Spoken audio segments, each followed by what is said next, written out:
there we go. Let's just post.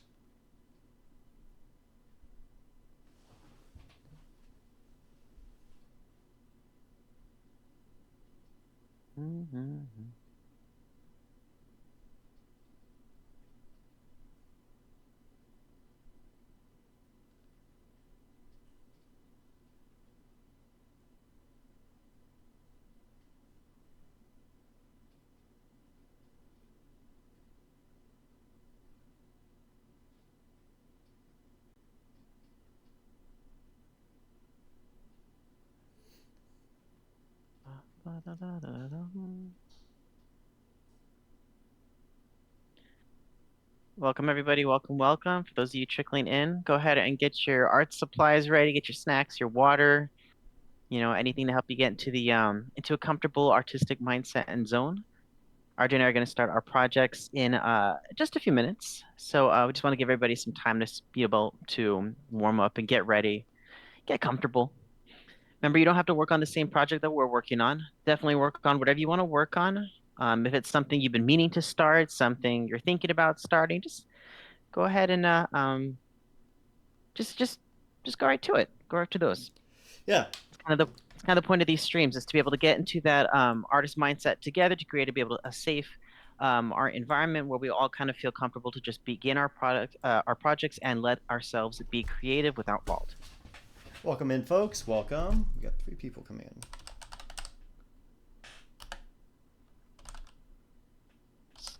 Check off your limbs. Stretch. Definitely do your stretches. Yes, it was always good to stretch. Okay, we'll start in a little bit. I'm just gonna. Nope. Completely wrong tool. It's okay. It's gonna be a really interesting one. This is a really interesting Tyrannonops. Is it, Tyrannon. is it Tyrannonops or Tyrannops? Honestly, it would be better if it was Tyrannops, but like Tyrannonops, if they want to do that whole tongue twister for it, I guess make That, it unique. That's what it says in the box, that's on the cast really, effect box. really interesting. Hello, hello. Black-eyed acro, like Acrocanthosaurus, acro. I'm not just Hey, assume something like welcome, that. welcome. Welcome, welcome. Like Acrocanthosaurus? That'd be kind of cool. I like Acrocanthosaurus. They don't get enough love as a species. We're gonna realize that there's a lot of animals out there that don't get enough love. We'll give them all the love. Yes, we will.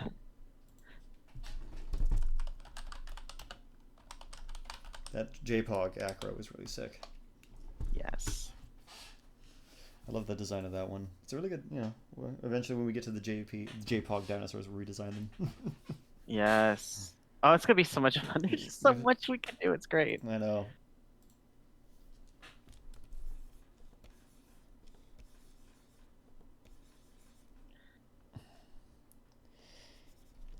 I love these art streams. I was actually really looking forward to this one. I had a kind of like a small artist block on Sunday, and I was like, ah. It's okay. It'd be like that. But but these usually get us. That's what's best about. That's what's really good about these streams. They push us to be able to work past that and figure it out. Because by choice, because we want to be able to create. Want to be creative. Yeah, We're no, letting ourselves push past that.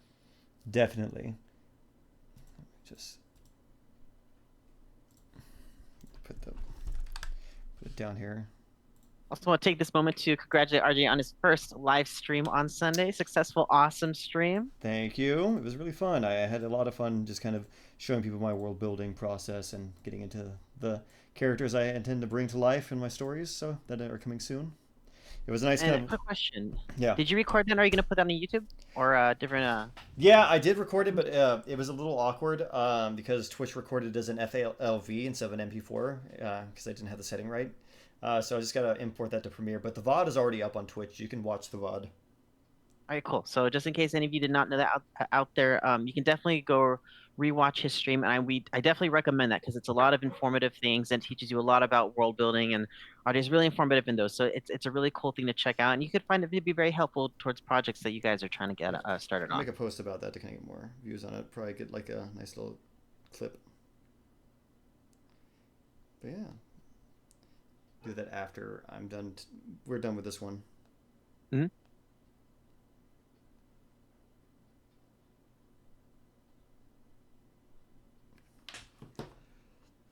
Okay. So, you want to give it to like a couple 5 more minutes before we start? Yeah, sure. Nice. Give me 1 second. We're gonna grab some water. Get your water. Don't die.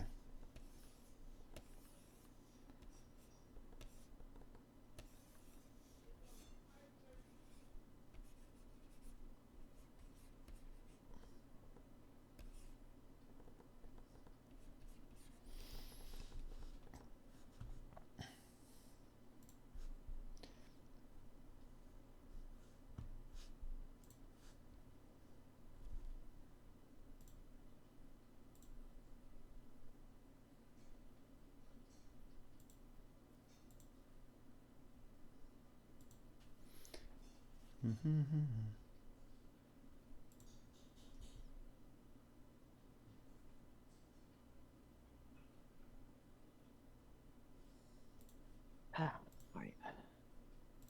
Welcome back. Yeah, I've got my full. Here I'm preaching about drinking water. I'm not drinking enough of it. Yeah, be like that sometimes. It'd be All that right. way. You ready? Let's do it. Okay. So, as Justin said, our creature that we're going to be redesigning today is going to be the Tyrannonops from the Chaos Effect line of figures. And it's going to be really fun. It's going to be an interesting kind of one because it's very subtle as a hybrid. It's mostly, they said, like a Lycanops, which is like a synapsid animal, like kind of like the Gorgonopsian kind of things, and a Tyrannosaurus Rex. So it's going to be a little fun to kind of try to interpret the toy, and kind of redesign it with our own little flair. Interesting because I think there's a lot of sort of creative liberties that we could take with this one because this one, the original toy doesn't really, there's not really anything too extreme about it. Um, so we can be a little bit more fun, with some of the hybrid aspects So between the two. So it's gonna be interesting. Yeah. it's just interesting because like you keep there's gonna be a lot of balancing to do here because like if you go too far you might just get Ariops, which is like a giant like big-headed croc monster, Yes. like Yes. tiny body but like huge head. But I don't know, we'll figure it out and we'll have fun along the way. Yeah. It'll be fun as we go.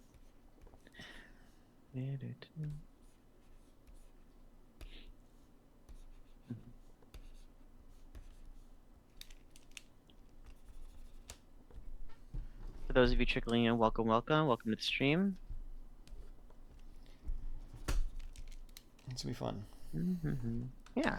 So a little bit into our, if you're a first-time viewer, if a little bit insight into our processes. I usually start with a series of shadow silhouettes to kind of get a sense of like the overall shape languages I want to play with, and then I'm gonna start.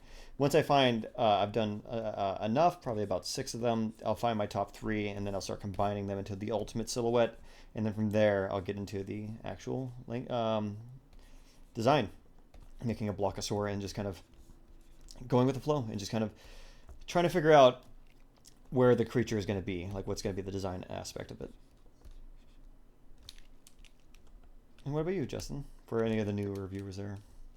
Yeah. So I kind of technically do something of the same sense. I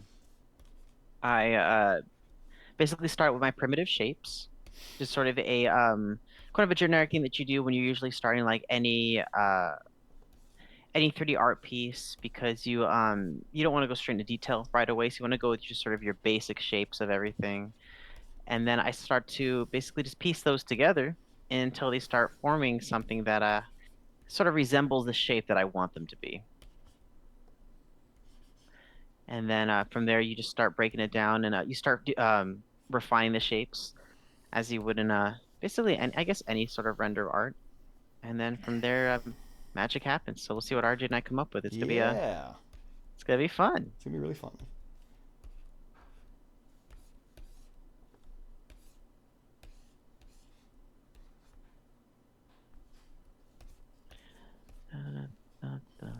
Okay, so I got my like general one, generalist one. But yeah, let's see what we can do here.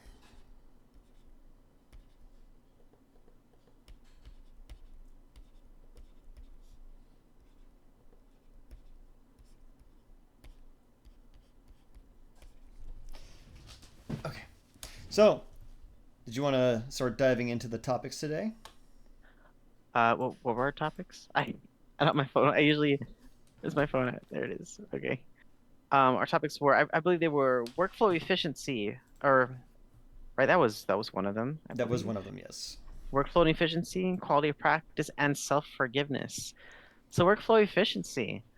That's kind of something that I think that a lot of artists sort of struggle with, especially when growing up, when you're trying to when you're experimenting with different methods, different practices. It's especially when you're learning from others. Workflow efficiency is something that we can kind of can technically be a struggle. And what we mean by workflow efficiency is making the best out of your productive time. That's sort of what we mean by that. Your time being productive, your time creating. Um, Sometimes we can kind of get a little bit you can get a little bit mushy with their time and everything. So that's kind of going to be on our main topics of how we could sort of push past that the sort of dilly-dallying that we all do. I do that too, where you kind of get stuck into a when you're stuck on a project a little bit, you're trying to figure out how to get it to work. Um, so that's gonna be one of one of those topics today. Exactly. No, it's kind of getting a sense of like how to practice with purpose. Yes, yes, because otherwise, sometimes you end up just with a you end up judging your work too much, and then you attack yourself, and you're just like, no, no, we can't do that. That's not what we do here. It's not what we do here. But we're here to say that's what you can do here. Yes, practicing with the purpose, but also means experimentation, having fun, and kind of exploring new avenues in your creative journey. Like it's always good to kind of get a feeling of what you can do different. Yes. And learning to be able to make mistakes with that workflow efficiency. Workflow efficiency, being efficient doesn't always necessarily have to mean that everything is going perfectly. As I said before in previous streams, finding ways that don't work are just as good as finding ways that does, as they help you to refine practices and methods in the future. Yeah, I feel it. Let me see.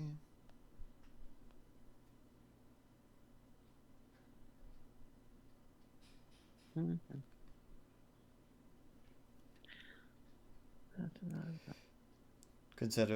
Sorry, I was sending some more messages out to let people know that we're on. Oh, that's looking Sure good. thing, sure I thing. like the little head shape right there. Thank you. Trying to go for that. But like, this guy's gonna be interesting to kind of do. And speaking of workflow, like it took me a while to kind of get to this kind of stage, and it's still, of course, gonna be changing and ever evolving. But I'm really happy with like kind of how I uh, design my design process has become, more reflective of like my needs and kind of like what I kind of enjoy. I think that's pretty cool. What did you say that was what would you say was sort of your beginning workflow before you started to sort of refine it down into what works best I for you? got some of the issues I came across in the beginning was like I got too hung up on detail way too early. Hmm. So it would be like I'd be going for like a lot of heavy detail on heavy texture and these very beautifully detailed and complex things, but they took forever. So for me, it was just kind of streamlining and figuring out like what really does matter, what doesn't matter. Hmm. And kind of going from there. Like ultimately, what it came down to is like I should wait to the end and be more selective on what I choose to detail rather than what I am detailing every little thing I saw. Yeah.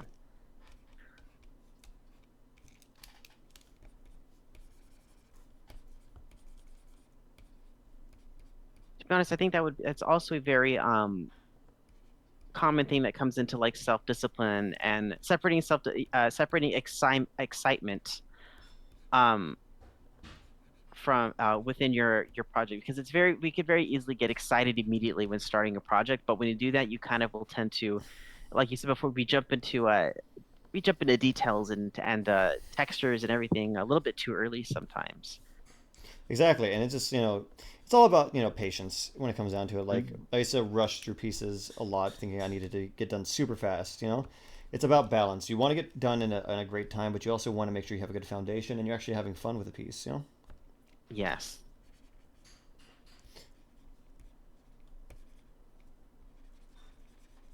Mhm. All I know is like this guy is like 95% head. He's got like a giant head. He really is, especially when it comes to that Tyrannosaur, They have like huge heads to begin with. They're like these massive predators. or mainly heads.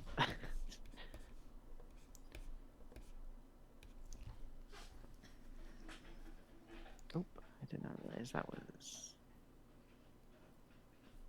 Welcome everyone who's just joining. We're just kind of getting underway here and doing our roughs of the Tyrannonops from the Chaos Effect line. So it's really fun. Isn't that a mouthful to say? I Tyrannonops. Tyrannonops. Why isn't it just Tyrannops? Who knows? I want to meet the person who came up with these. Or like the person who like decided the sizes for these things is like, what is like this kaiju sized like pterodactyl? Gosh, that cracks me up. Yeah, who came up on the box with some of these, you know? Yeah. What a riot.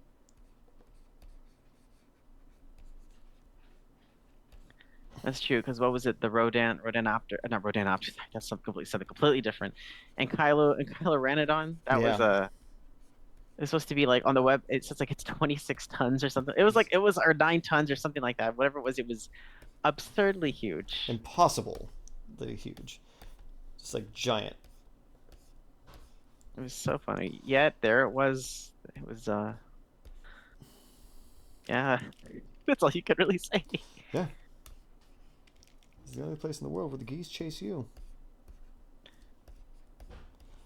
Such a fantastic film. I love that film. I love The Lost World.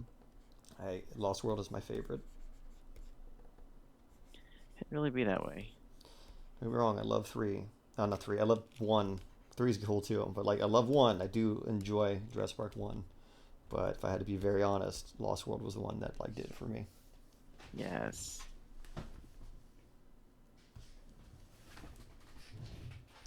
I'm just going for something gnarly. I'm just kind of like like they're all angry. We've already at length described how angry these chaos effect looking things are. Yeah. I'm just going all in and just kind of going like full on like pit bull. Well, pit bulls aren't always angry. That's a miss thing. You know, I have a lovely pit bull, but they look always so big and muscly. Yeah, I guess it's just probably an intimidating factor because reality they're just giant puppies. Yeah. But I get you. There's that little the funny parts of them. I wonder how pit bulls get that muscly. I think they're bred for that. They were once fighting dogs, I think. Really? Yeah. That's sad. I know.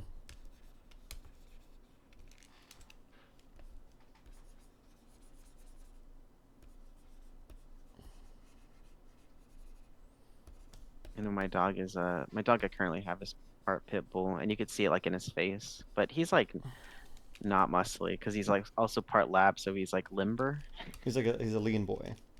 He's a lean boy, yeah, super super lean.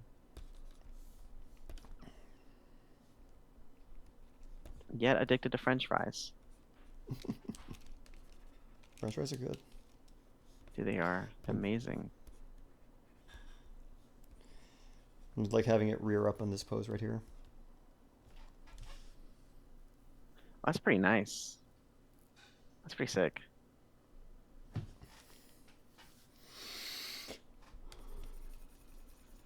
This is usually how it goes, folks. This is usually how the beginning. So getting back to workflow efficiency, what would you say is like, what has you've noticed in your workflow? What like didn't work, what did work in kind of your discoveries? Like what did you start doing? Workflow, I think the biggest thing was starting the flow of the work. Where my workflow used to like really lack was the over planning. I would over plan and the workflow would never start. I would get too much anxiety about a project. I would start questioning how I'm going to start the workflow, and it would just kind of run around in circles. And so I think in order to be able to get past that, what I did was I'd start is warm up sketches definitely did help. That definitely was a huge thing. Um, I know that just starting the project, getting used to starting a project, uh, the mentality of just beginning and trusting myself knowing that whatever I was going to produce was going to start coming together, and understanding also that the medium that what I was working with was not final. It was able to be altered, as are the majority, I guess, I guess depends on your perspective, the majority of most mediums, whether it be two-dimensional, three-dimensional art. You could tweak it and adjust things as you go along and stuff like that. And then also the one thing was that trusting that my process doesn't have to be what everybody else's processes are. I had to trust myself to find out that was going to work for me. And that was sort of that's sort of a huge, it's a huge step, and it has to take in a lot of self-confidence in your work. And so to be able to sort of accept that, in my workflow, helped. It was able to help things not feel so rushed, uh, not feel so like it was worth having anxiety or stressing about. So that's probably where the realizations came in to that ended up overall improving my workflow. Um, because I believe all that kind of just stems from like growing artist anxiety. Yeah, The no, of stuff that we course. kind of take up as we're younger, and learning how to be creative individuals by learning through others. Yeah, no, definitely. I definitely feel that. Like it's always kind of an interesting thing when you have those growing pains, just trying to figure out like what do you do? What's going to happen? Growing pains. Yes. Okay. Last one. See, like this guy's going to be very subtle, you know? A sneaky boy. Yeah, because he's like the thing is like I imagine in my mind like if this what this thing would kind of do is like it would wait for like nightfall and then sneak up on you and like do one powerful bone crushing bite, like kind of like a leopard or a jaguar. Yeah. Do you think this guy was kind of would have been created just for like just because, or do you think he would have like a purpose? Well, all the dinosaurs in Jurassic Park are created just because. You know what I mean? But that's not true. That's actually, especially chaos effect. They don't really serve a purpose, do No, they? they're They just just there to look exist. rad. That's really true. That needs to be a quote in a film. It's like, well, they weren't made for a purpose. Nah, they were made because they look rad, man. That's exactly what they are though. It's like there's no like not saying this animal like there's an interesting thing you have to be careful of like with this design at least because it's very subtle. Like it just looks like an already existing Gorgonopsian at this point. Not gonna lie, it looks like Anteosaurus or like there are a lot of like giant headed Gorgonopsians. They're like Yeah, very convergent of like Tyrannosaurs in form of like what they do and how they hunt. yeah. So I guess the thing here is though is to kind of like add some of that Jurassic Park T Rex into it. A little sprinkle here and there. Yeah, just kind of like adding it in.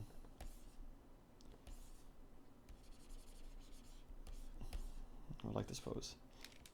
For me, it's just kind of like I'm trying to put like T Rex anatomy in this thing, but also balancing like the Ariops. Not Ariops, I mean Lycaosaurus. I think it's kind of an interesting challenge because we get to incorporate more mammalian, you know, aspects into this character instead of just making it complete 100% like theropod anatomy. I know, so that's what I'm trying to keep in mind too. I'm actually, you know what? No, I think I'm getting somewhere. I'm getting somewhere. All right.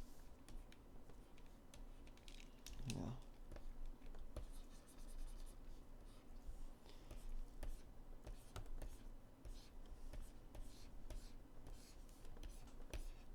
Dang, I should ask my dog to come over here to be my reference.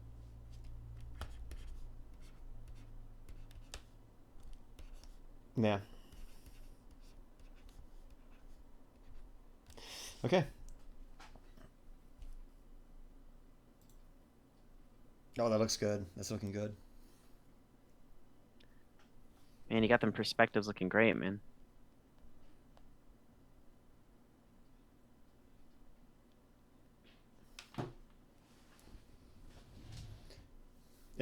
It's yeah, no, I'm having fun with this one. So at this stage, and normally I would just start picking my my top three, and then I'm gonna Hmm. you know combine that into one into one refined silhouette, or I say the top silhouette, and then from there I'll start doing a blockosaur, which is pretty much just like the shape, just the under shapes. Blockosaur. A blockosaur, I know it's a really good quote. It's just something I threw together, but just to get the sense of the general anatomy. Like if I was going to do something more refined, it's much like I would do is doing an actual anatomical study, like doing actual muscles and trying to understand things. I always like to kind of really understand, the characters I make. Okay. Give them a little bit of story. It helps with the development and the shapes of everything. The purpose. Exactly. Try to pick my top 3. That one's pretty good. I like that one, and I like that one a lot, actually.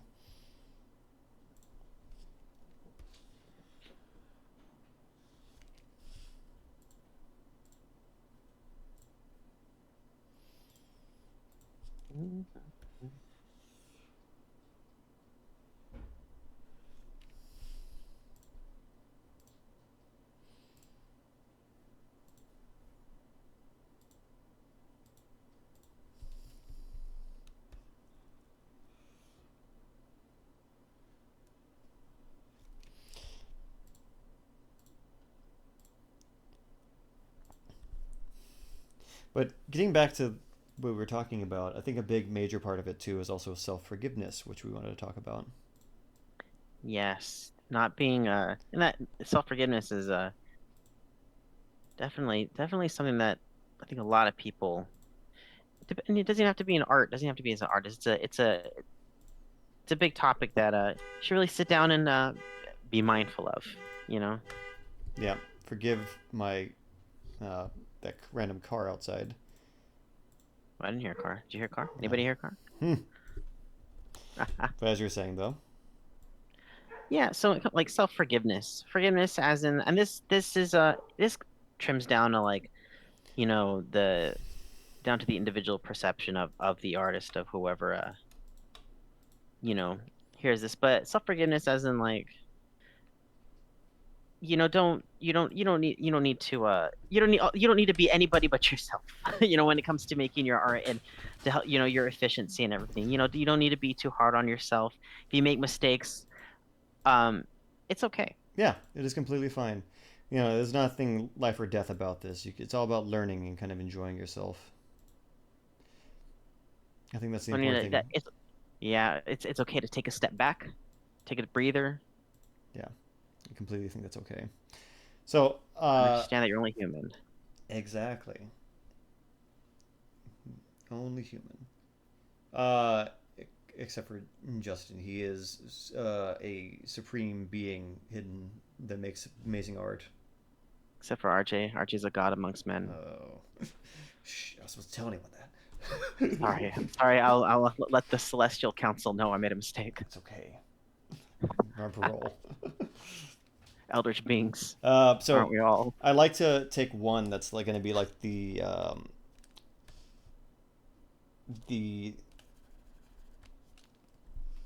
chosen one, which pretty much means that I'm going to just make sure that this whole one is going to be the base for which I do. So I like the shape, kind of overall pose of this one a lot, so I'm going to use this one. I love the kind of tail on this one right here. Like I do also like the opposite pose, but I think for this one I'm going to have him staring dead on. So I'm going to elongate the tail and just kind of erase what I don't need.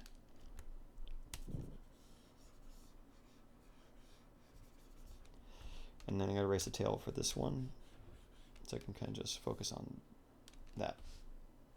And then of course, refine as you go. So this is not just done yet. And then I have one more, which is going to be this guy, because I really like his head shape. I like his giant head.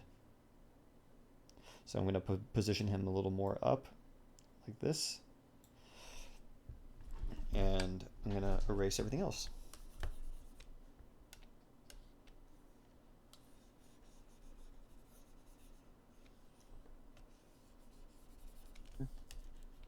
Do, do, do, do.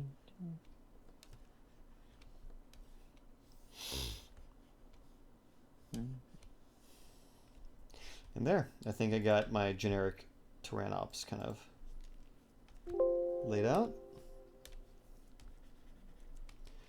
Are you gonna go with all mouth on yours? Like Yeah, he's just it's like big a mouth. giant one, so I kind of imagine, yeah. Save the file. Always save your file. It's always a Yes. heartache when you don't. Control S, guys. It's quick. It's a quick. It's a quick little fix there. Yes.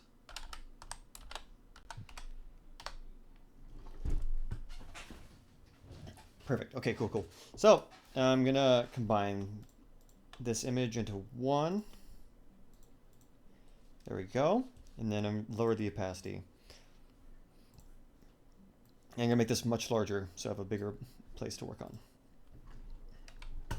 And yeah. Oh, before I even start, I'm gonna clean up the shadow just a little bit to make sure everything's good. Just, it's all about saving yourself more work in the long run, right? Yeah, there's no need to create more work for yourself. That's especially with workflow efficiency is you're trimming the things, the steps that are useful and beneficiary to your art and your productivity, and leaving out the things that you know that aren't really gonna pose much of a Challenge or threat. yeah. Like, I don't need to worry about all these things right now, you know? Because that's ultimately the goal as an artist too, is to be able to create what you love doing and um at a rate that is not basically expending more energy and time than it should be. Definitely. Like, there's so many pieces I could have just, not done that route. I remember when I was at my fighting Triceratops, I was being taught by an art teacher by the name of Stevie Moore, and he went to SVP, and good on him. He's a really talented painter. But he was telling me about shape language and not being hung up on so many details. That was an important. He was very insightful on that. He's really good at kind of breaking down shapes. He also got me to understand how to do more like just, I guess it would be silhouettes, just drawing from imagination, like Saurian, like not Saurian, like creature design from imagination, where you're just doing like little thumbnail sketches. They're kind of like gesture drawing. It's like gestures from imagination, Mm-hmm. Yeah. Gestures.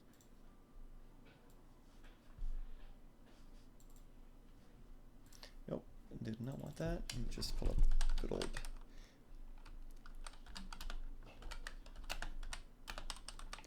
I know the Jurassic Park T-Rex in the movie has a name, right? No, did it? I, I know that the animatronic was like nicknamed Roberta, mm-hmm. but I didn't think that there was like an official name. Was there an official I know. name? I think the fan community just has taken to calling that Roberta from that. I mean, all right, go off, sister. Roberta the T-Rex. I'm kind of down for it. She looks like a Roberta. Okay, let me. Got more references because I was trying to get like images of like what the T-Rex from Jurassic Park looked like. Mm-hmm. You don't have it memorized. I do have it memorized, but at the same time, I try to forget too. It's like Marco. Marco has it just. I'm pretty sure Marco has the Elon Musk microchip, and he just downloads everything. Oh my god, he just downloads Roberta's design. Marco can recall that stuff at like the drop of a hat. Okay, Talented individual. there we go. Go here, and then I'll start my Blockosaur. Let's see where you're at. Ah, that's looking so good. I like the muzzle you're putting onto it. Yeah, I gotta give him that little, give him kind of a Doge, Yes. Tyrannodoge look. Tyrannosaurus. That's perfect.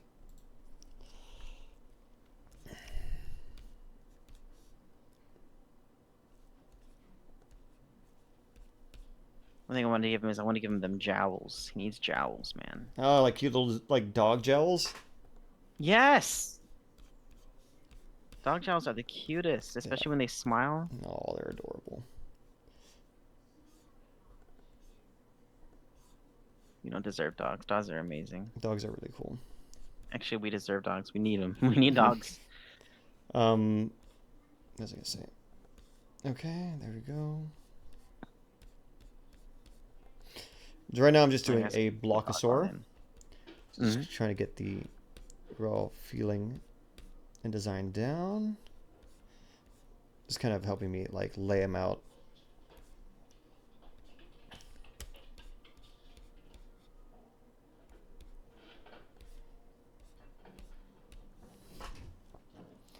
And always do like a nice line of action too.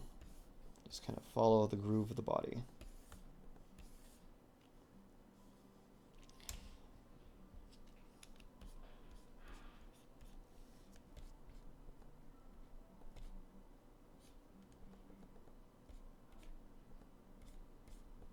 And your blockosaur is basically your stylized term of basically your primitives, your primitive shapes, your simple shapes. Yes, all it is just simple shapes. It's just the primitive shapes.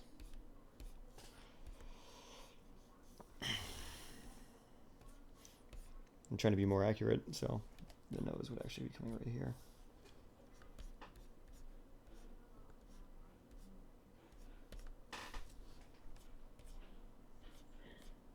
Dun, dun, dun, dun, dun, dun.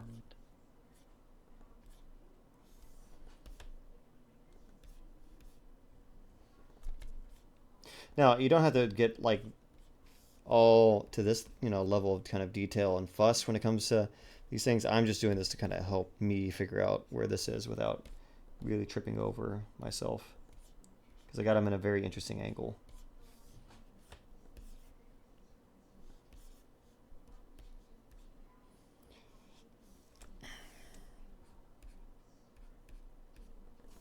Which goes to show everybody is, we have ways and methods that work for us. You may have methods, or you may be figuring out things that work for you. So don't be afraid to take chances. Exactly. Push yourself. Push yourself and do what works best for you. Yeah. It's all about experimentation and having fun.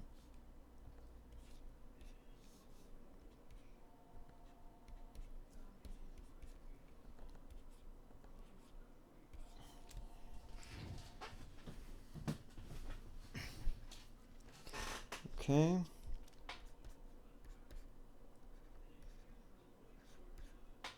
Like trying to get like both of the features is gonna be very interesting.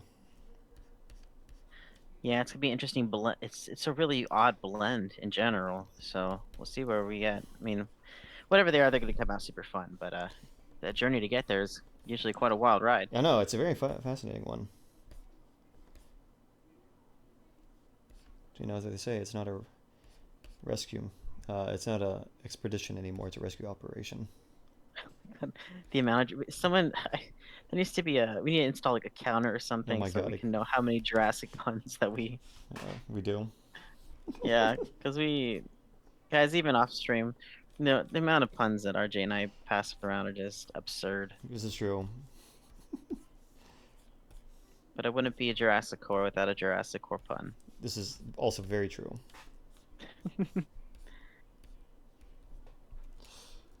Dun, dun, dun. And then you have like Hammond slyly count the number of people he just bamboozled and he go into that island again. But he does that. You ever see that in the scene, like where he just counts on his fingers and he's like, "Ooh, I got him to go anyway." Yeah, in the Lost World, right? Yeah, when like Ian's like, it's not a expedition anymore, it's a rescue operation, and it's leaving now. As soon as he says that, Hammond counts on his fingers like, "Oh, I got all 3 to go." Is that what he was doing? I thought he was like counting the days until he got there or something, or counting the days. No, he literally just he was counting. He's like, "I got them to go. I got all number of them to go." Oh my gosh. It's like, Hammond, you dog.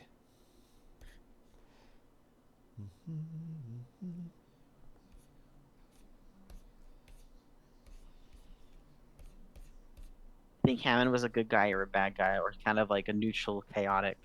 I feel like he was just very. It depends. Which Hammond you asking? Novel Hammond or like movie Hammond? Oh, novel Hammond. The guy was like a monster. That was a monster. As much as I love him as as like a tragic character in the movie, I think he would be a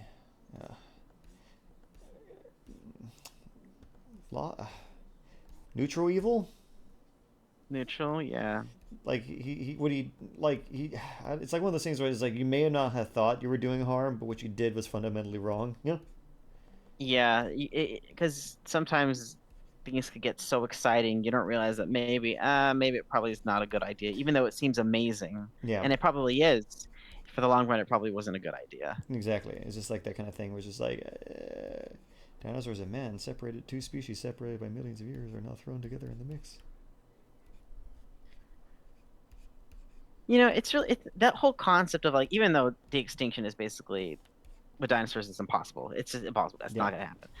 Uh, the concept behind it though, like the idea of just kind of bringing back extinct animals, yeah, it's it's like it's just such a taboo topic, yeah. you know? It's because it comes down to like, well, is there really a point? Is there, Do they have a place in the environment anymore? yeah, how I think it's like yeah, there's a lot of like again, there's a lot of people far more better equipped to answer than I, but like for what I can yeah, understand, it's like one of these things is like, well, what are the reasons for doing it? Like if you're doing it because you feel guilty, like as a species for like driving a species to extinction, then maybe that's not the right way to kind of go about it. Like consider about preserving the animals that are still here, you know?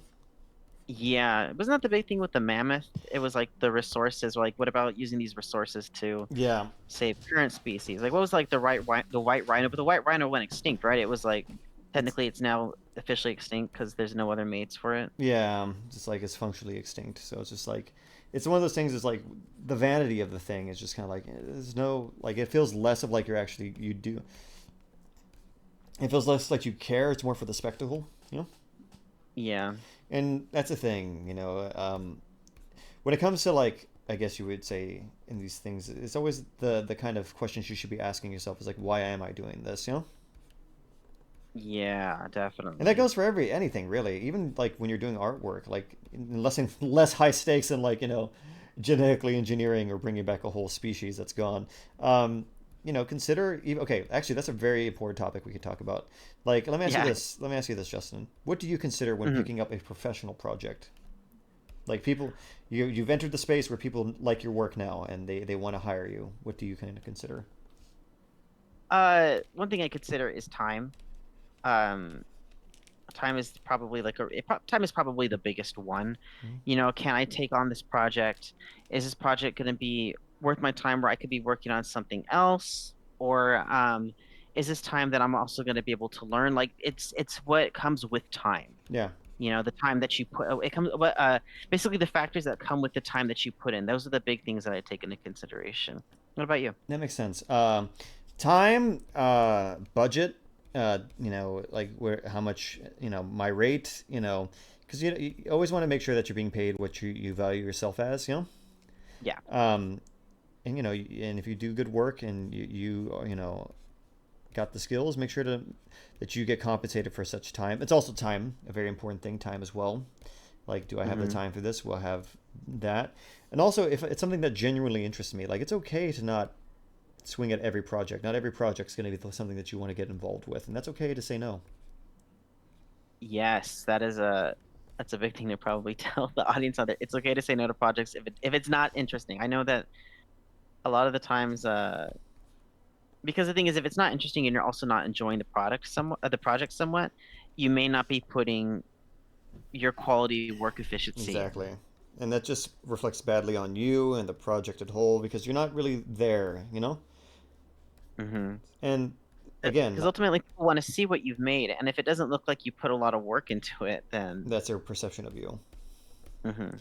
But at the same time, not to make it like all scary and kind of like, oh, it's one of these things where it's good to be honest. Honest about your actual interest. What do you want out of this? Is this something that you want to do? If not, that's completely fine.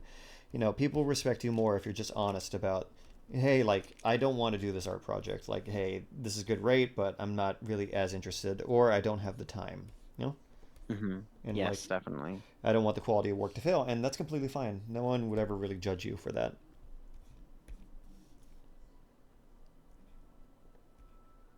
I think it's one thing too that has to come with self-forgiveness is the is your persona, because all of you artists out there who are doing work for for money, you're doing work for an income.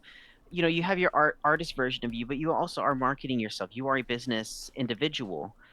And so thus you have a business persona. And sometimes that business persona, if you don't focus on it a lot, if you if you don't or if you don't basically take a couple of those attitudes into consideration, of how you should be able to run yourself as a business, you can kind of get onto projects, you can kind of get yourself into situations that are kind of not as desirable. Yeah. So it's good to be able to understand that sometimes, forgive yourself in a sense that you don't have to be, you can be a a strong business person who knows what they want to be. There's no shame in knowing that what work you prefer. Yeah. That's okay. That's definitely okay as an artist. I think that's a huge thing a lot of people, need to keep in mind. You can be mindful of that's okay. That's 100% okay. Definitely. I definitely agree with that. I think a lot of that perception, a lot of people, it's kind of like the same thing where it's like a, the same concept where people will be like, oh, I prefer this kind of, I prefer Jurassic dinosaurs over Paleo accurate or Paleo accurate over this, and then you feel like you're going to get like shunned for, what, how, what you favor.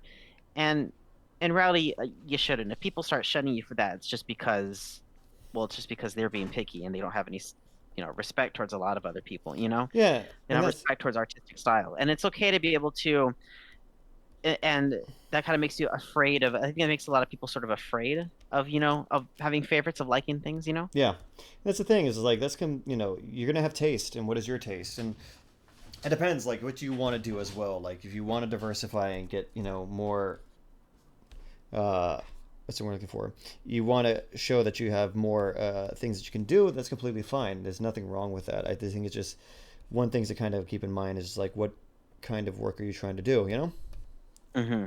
Like what do you have time for, and that's okay. Like be honest with your time and effort and what you kind of have the energy for. Because you don't want to hurt yourself. Exactly. You want to take it as you want to be. You want to pace yourself out as much as you can. Because also what you're doing as an artist is you're drawing boundaries. Exactly. It's good to have boundaries. It's always good to have boundaries. Very good. Okay. I got my little blockosaur. What do you think? Let me see. I like him. Look at that muzzle, dude. All No. them teeth. Let me put the. I'm trying to put like the ridges like the bull tyrannosaur from Jurassic Park 3, Lost World had. Yes, I should probably do something like that too. It's a good idea, actually. I'm gonna try something. I'm kind of inspired by that design going forward.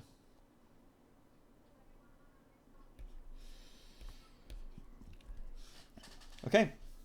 Once I got my little blockosaur, I'm going to start doing the actual, like, more refined work. So I'm going to put, like, this little thing right here. I'm going to also put, like, that.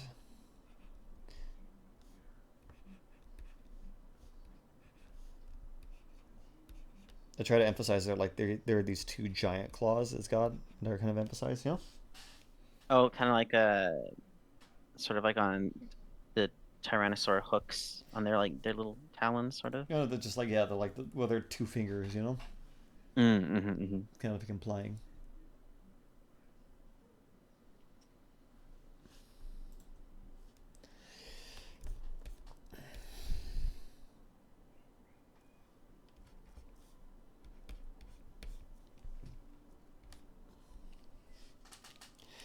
Erase some of these other lines that are distracting.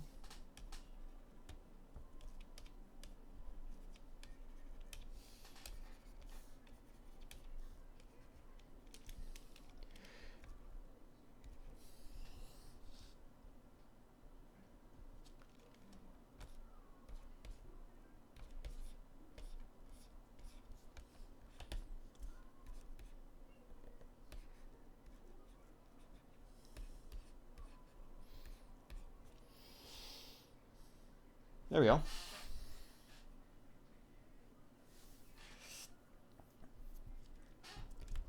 For you folks at home, though, what are some things in your if you for those who are artists in any kind of medium, what are some things that you notice in your about your journey getting a more efficient or getting at more efficient, and like what things would you like to improve on? What things did you kind of have improved on. Like also celebrate the things that you've kind of actually grown on. You know, right, Justin? Yeah, yeah. Let us know. We're really excited. We want people to know other people's artist journeys. Okay. Because you never stop learning. You will keep learning to your last day here. Pretty So much. embrace the whole learning journey. Learning. Learning. Okay, let's get this guy looking right.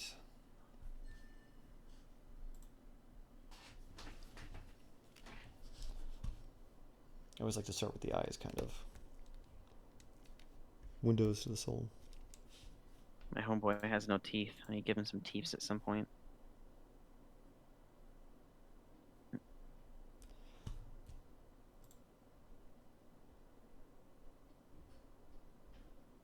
Oh, that's looking great. I love that face.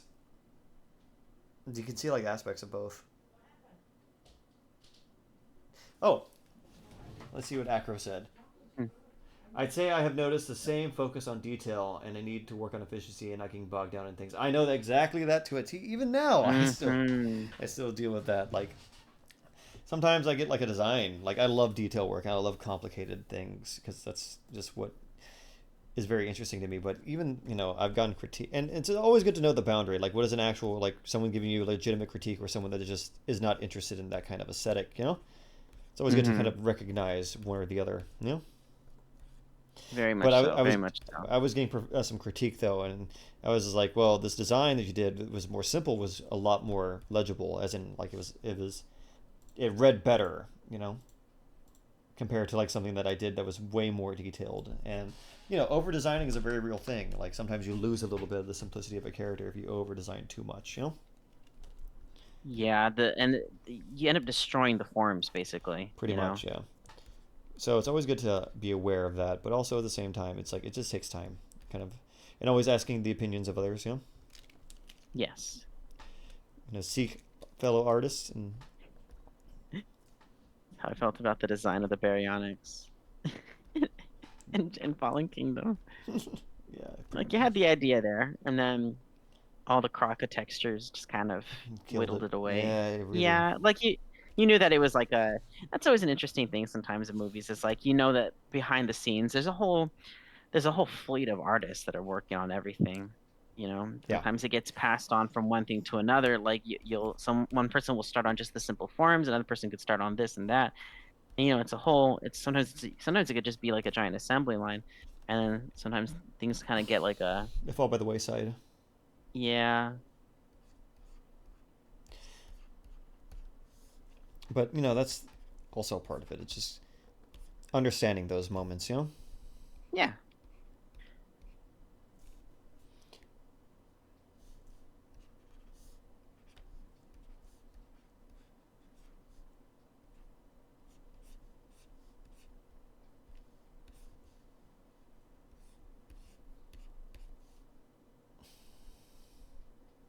Arj and I were discussing earlier that for the when it comes down to doing the Ultimasaurus, we may do that as a like a week long two stream like a two streams That'd like be a kind. week long project. That'd be kind of cool. Yeah, because you can't do it justice with just one stream. That would be really fun. So we would do it one day and then come back to it another. Yeah, or we like work on it in the middle of the week and stuff. Like kind of make a slow progress kind of thing. Like kind of show how we would normally. It's kind of an expedited version of how we would normally take on like a personal project or a client project. Yeah, that makes sense. That'd be kind of cool. Kind of showing like what we actually a little bit more insight on like what would we actually do if we're trying to like do something professional. Yeah, I think it'd be nice because it kind of gives people a little bit of an insight onto sort of how we would naturally flow into because when we're doing these we're kind of just messing around or having fun. But I think it'd be kind of cool to give people a glimpse of how we would normally like you know normally operate on a professional level, like for example, like if you were doing like a final piece for like a museum, or if I was making a figure, like kind of to see the work that we would put into it. Exactly. To give people the real sense of like what really goes down here.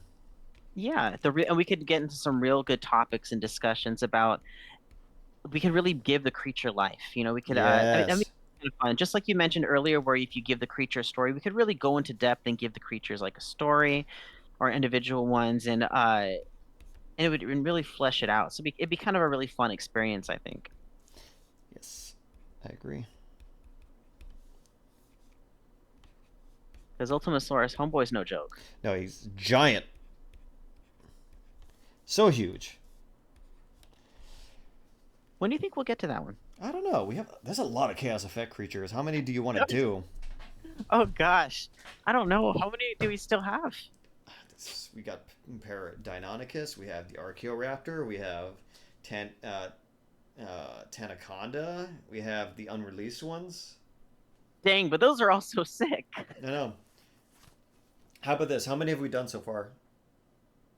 This will be our fifth one. I know we should probably keep out on like the Alpha Raptor and what is it, the Omega T-Rex, something like that. Like we don't need because those are basically those are just a Velociraptor and a T-Rex with just snazzy paint jobs. So how about this? We cap the next session is like the last one we do, and then we'll move on to the Ultimasaurus as our last one. So we'll cap it like at 8.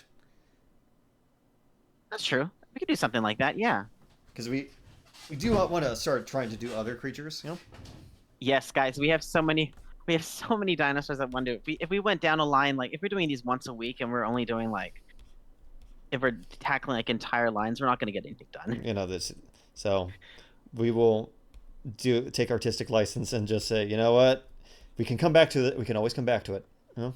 Yes, because I So know RJ and I want to do like there's like projects like we want to do like a Godzilla kaiju project where we pick like one and we spend like a good amount of time on it and everything. Like we just really want to. There's so much we want to have fun with, but also because what we're doing technically with each of these is we're pushing ourselves to be better artists and in basically everything that we're preaching, workflow efficiency and things like that. And that's what each of these new kind of projects help us in general. We improve as artists. exactly, we're just trying to, for our own sakes, practice what we preach and trying to get better, and our own and with things that we need to work on as well. Like as much as I'm doing really good, there's a lot of things I could be better at. But that's the thing about art; it's always about improving and self-improvement. I get that too. Yeah, like I know I'm excited for the Godzilla one we get to do because I I want to be able to push myself to be able to do more textures that are not so dinosaur mammalian. I want to get to those new alien fantasy textures and stuff like that. Yes, Push myself to learn a little bit more. yes. What are some things that you haven't been able to work on that you want to push yourself and kind of learn a little bit more about? That's what I did. Started my own streams to kind of focus on that because I felt like I'm trying to get into Viz Dev, which means I had to be good at everything, pretty much. Like that's as overwhelming as that sounds, and it is. I can't lie about it, but that's the truth of it. I'm only going to get better if I practice more. So I need more cities, more scenes filled with people, not just like a little bit, like here or there. I mean, like whole like city streets with crowds, and Yeah, environments of like giant skylines and space battles, and kind of just really wanted to make sure that I can do it all, whatever is asked of me. that's that's the big one, isn't it? You know, That's the big picture basically. but that's the thing. It's just like it's small little bites. And you make progress in little ways, and that's okay. Yeah. One last thing, it wouldn't be. Oh,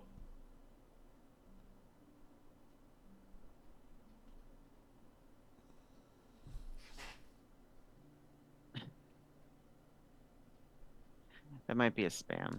ah, no worries. That's interesting. That's the first I've ever seen of those. Yeah, we've done something right. Yeah, that has to be a good thing. That has to mean something. Oh man, what a riot. you know. But no, just practicing more, getting more things done, getting more cohesive storytelling, like, and also more like actual scenes. Hmm. I've started to notice my line art is getting a lot better. Yeah, I get excited. It's an interesting thing when we do these folks is we get to see like the different improvements in each other's work, and then let each other know of those, because there's so much that we're learning. You There's so know, much that we're learning as artists, and we're never going to stop learning. And we want to be able to acknowledge the little the little victories. yes, the little victories that really make our jobs worth that really make them worthwhile, really make them worth it. Exactly. Are there any little victories with your art or anything that you guys have out there have been you know Yeah, let's have been celebrate. achieving recently or noticed? Yeah, tell us. Let's celebrate them. Celebrate your little victories.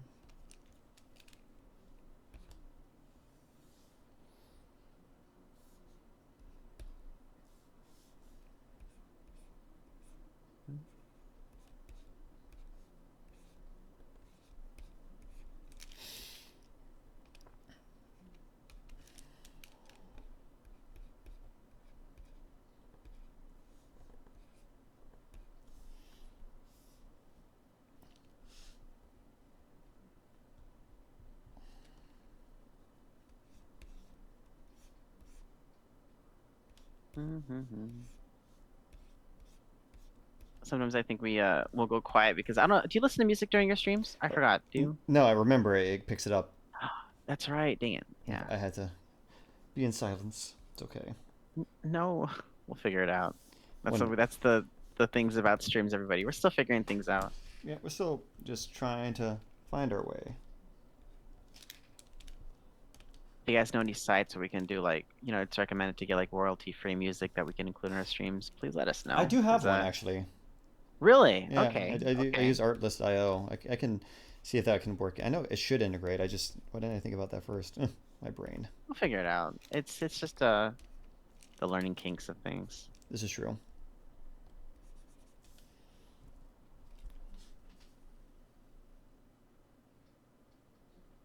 Dang it, I wish my dog was here. He could give me not advice, but He could give give me you. a reference. This is true. He could give you advice. I've seen him do it.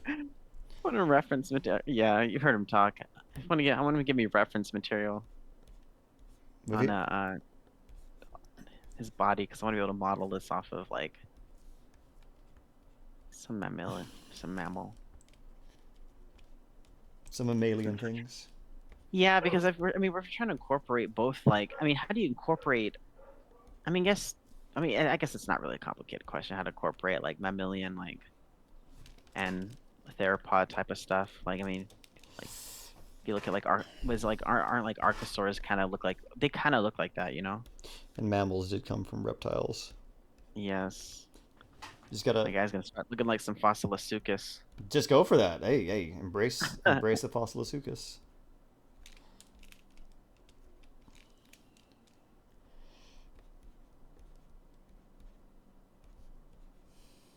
Dude, I'm loving the detail on the snout of your dude. It's looking so sick.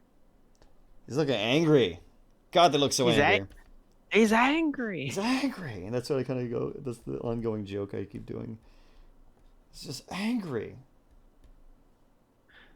You know why? Because he probably has to pay bills in this economy. That's why he's This is angry. true. This is very angry. He's screaming at the air, going, "My healthcare." Oh, real quick though, an important question. Actually, no, I think I kind of am getting there. There we go. God, it wasn't working as well. Now I got it kind of working better. So the throat would actually be way back here. What was your question gonna be? Oh no, I was trying to figure out what the tongue would look like. Oh good gosh. I mean, the toy has it just has a little purple tongue. It's purple. Okay, that's good to know. Yeah, the interior of the mouth is purple. Good to know. I did not know that. My That's reference fine because that's good with actually let me hurry and send you one on Discord real quick so you can see.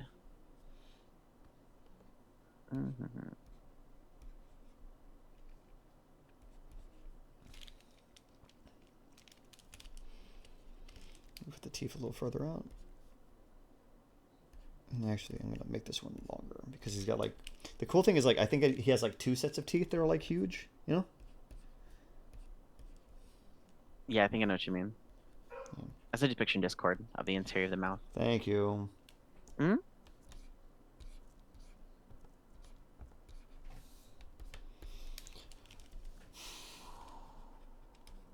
And some things, you know, you do one change and it changes the whole thing. That's fine. Sometimes it's for the better. Sometimes it brings everything together, you know? That's Yeah, why don't be afraid to take chances, everybody. exactly. Sorry, I just noticed the.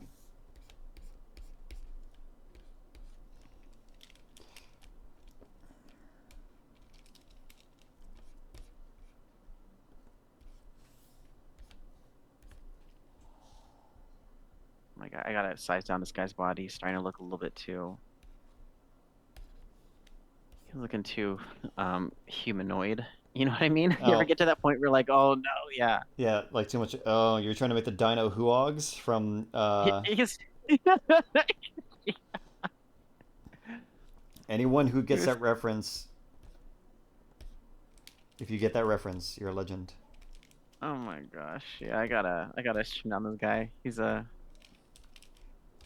He's like 10 seconds away from making his own language. Then you'd be in my territory of Spec Evo. I know. Ah, But you remember the so Dino. fun. You remember the Dino Huog, right? I believe I do. I'm just drawing a blank at the moment. Jurassic Park 4, Carlos Haunt, the human dinosaur Oh, good hybrids. God. Oh no. Yes, that's why. Oh no. What a riot. Like that's the funniest. Like they look so terrifying. I love them though. They're so odd though. Some things are just so odd. It's so funny. But I find them endearing as kind of like a what if, you know? Oh yeah.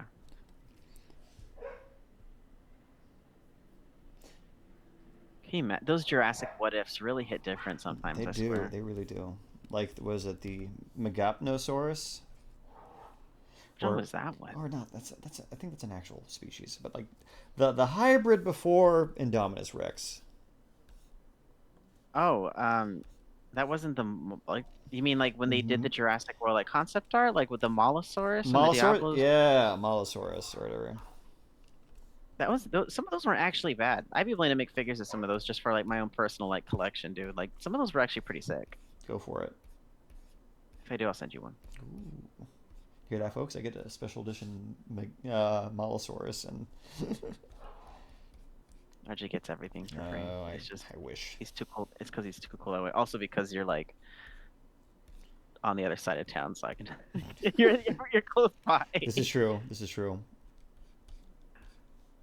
Oh wait, where am I gonna be? Sunday, I'm gonna be going to Lightbox Expo, which I'm really excited about.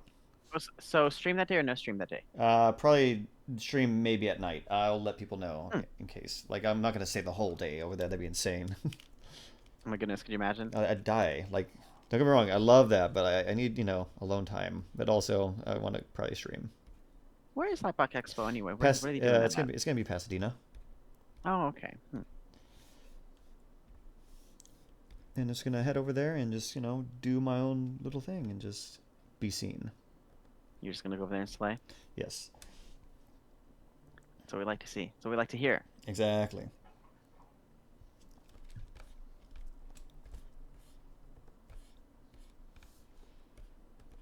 Mhm.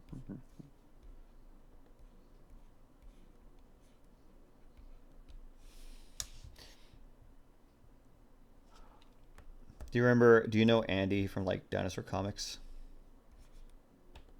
Uh, He's just like those little cute like dinosaur like little web comics on like Instagram. Where he's got like his little red T-Rex like they're very cartoony. They're like cutesy. probably. I'm just drawing a blank. Man, Well, my brain's just not no, working. it's okay. It'd be like that.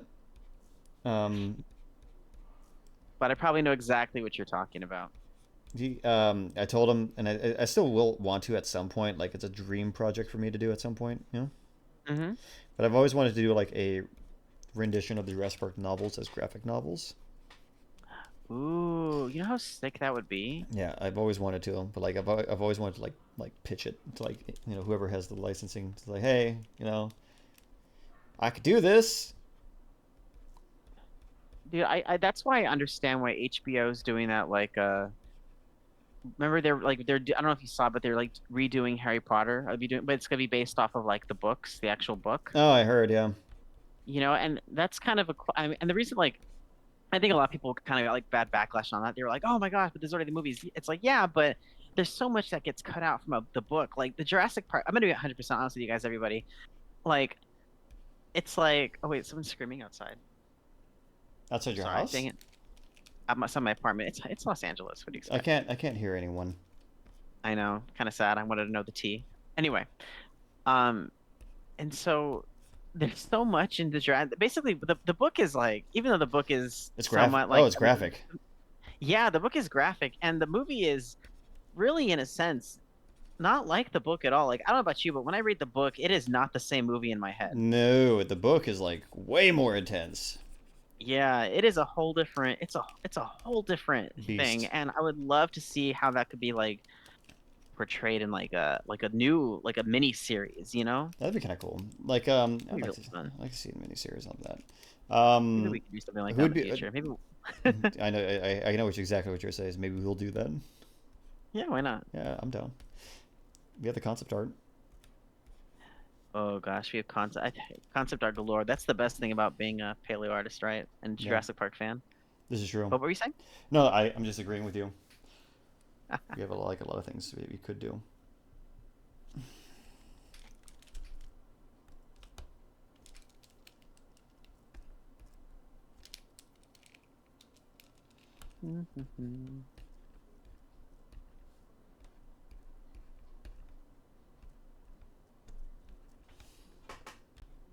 I'd beef up this guy's chest, like a dog, like a like a big beefy mammal.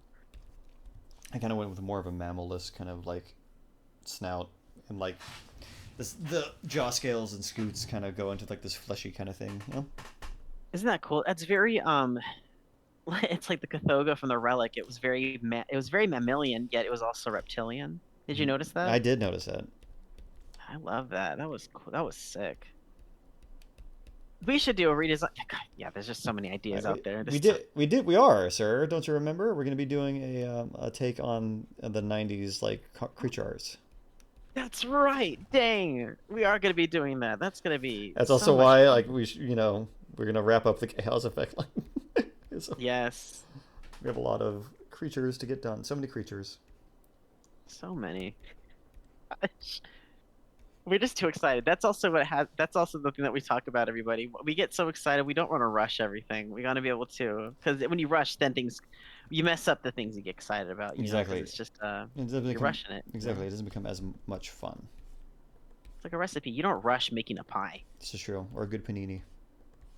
Ooh, delicious. I I can go made for one of those right now. I made a good one. It was roast beef with like sun-dried tomato bruschetta on like a was it bolero roll? Like the little tiny rolls. Oh my gosh, this sounds amazing. And then The heck? yeah, it was some like white cheese on it, and it was delicious. I'm very serious about my sandwiches, Justin. I know, and I actually very much appreciate that because sandwiches can really be life, man. They can be. So I guess it would be like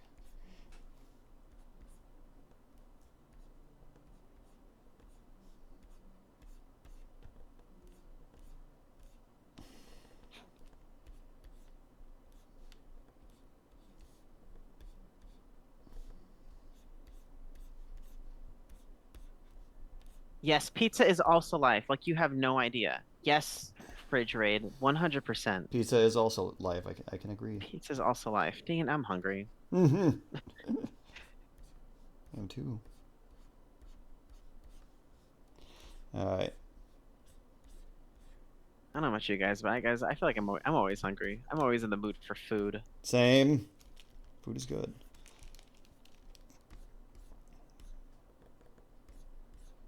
Not to not sponsored or advertised, but there's a good over in Norwalk, I believe. There's this bakery called Mariachi Bakery, and they make like a churro latte, and it's so Oh, good. that And they sounds have like delicious. it's so good. And they have muffins and everything too. Like I don't know, I just thought I'd mention that just in case anybody who's out here, check them out. I went there a couple of weeks ago, and gosh, So good. What bakery is it called again? Mariachi Bakery. Mariachi Please Bakery. sponsor my good friend JurassicJustin. They're just they're so good. They're so amazing. I love food. Everybody. It's so good. Food's amazing. Food is pretty good. Hold on. I know after this I'm gonna be cooking up like a kind of like a I don't know, I saw this like garbanzo bean like curry, white rice curry that I wanted to make Ooh, with spinach and I'm gonna sounds try good. it out. God, I'll let you know how it we're goes. not helping her case right now. We're like just Yeah, starving. yeah, we're really not. My stomach is actually hurting me right now. It's going, Justin, feed me. I'm like, yeah, I know. Feed me, Yes, Justin. fe- uh, feed me, Seymour. Oh, that's something that we should do too. We should like just I hear that theme song every day at work. really, Yeah, they play really. it. Which? How so? Why? Why Uh, every day? well, because I'm the tour associate at Warner's. Oh, I forgot. Little Shop of Horrors. It was made by Warner Brothers, wasn't Yeah, it? so like they play that theme song like every day in the lobby. That is. Little shop. By the way, everybody, that's my favorite musical. I think I've only seen it like once, and I barely remember it. But I think I know it's good. I'm not saying it's not. I just haven't actually like. I don't remember all of it, and I think I should watch it again. Someone referred to me a movie called Interview with a Vampire. Oh, wow. That's a whole riot there, sir. They said it was really good. Yeah, you really actually do have to check that one out. I'll give it a try then. Yes. Nice. Okay. There's so many movies out there. There is I'm some. like, especially 90s movies though. Guys, I don't mean sorry guys, but 90s movies just hit different. Little Shop soundtrack is great. The puppetry in '86. Of course, it was really good Yes, puppetry. the animatronics and everything. I did a whole, I'm gonna be honest with you guys, like Black Eyed Actor. I was obsessed with Little Shop of Horrors for like a good like 5 years of my life, and I think probably had half of that was because of the animatronics and the practical effects. It was absolutely fantastic the way they kind of sped everything up so that to match to give it that more realism, Yeah. just the entire look of everything, and then that what was it, the $15 million ending, which is the real ending of Little Shop of Horrors because the plant does take over the world, that they just threw away. Yeah. Oh my gosh, I cannot believe that they just threw that away. But then they did it, released it again as a director's cut because they found it again, and it's like, well, good because Feed me, Seymour. yeah, it was a big ending. You don't just throw that away. You can't even tell which is the crazy. Yeah, no, it's really good special effects. I I love. know. So good. It's amazing, amazing, absolutely amazing. Okay, we're getting somewhere with this guy.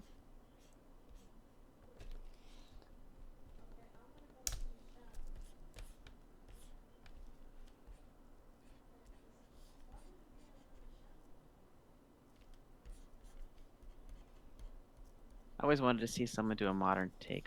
My younger brother had my younger brother's like a big film buff, and so I know he had he went and put his 2 cents in about a remake of Little Shop of Horrors and like how it would be portrayed. And I definitely, and it's like, would Seymour technically really be the villain? And I'm like, yeah, he technically is the villain too. Like, and then like just and my one thing is I feel like if you do a remake of Little Shop of Horrors, you should make it modern because it'd be so cool to see how this massive plant like because remember that's what it was like in the musical and like the film. It's like the plant's trending basically.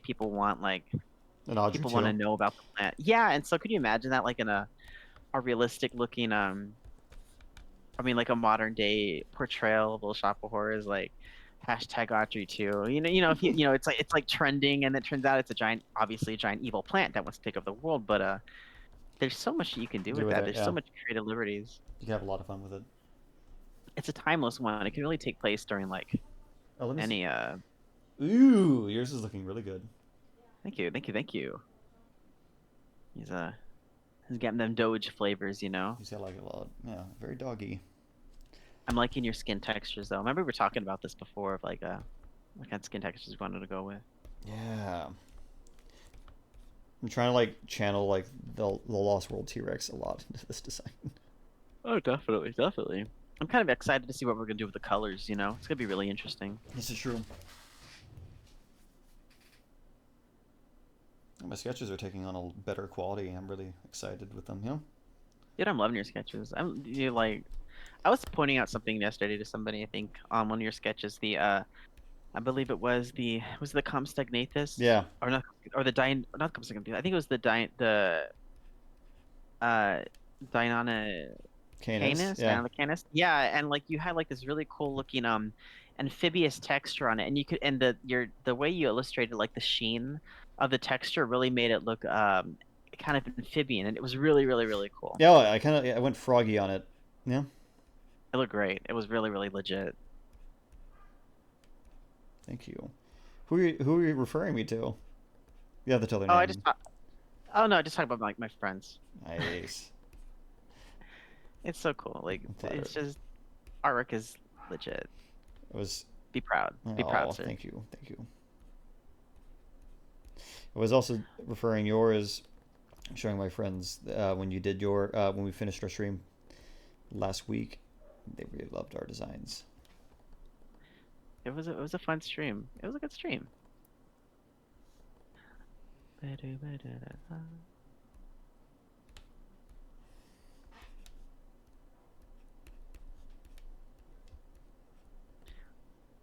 Mhm.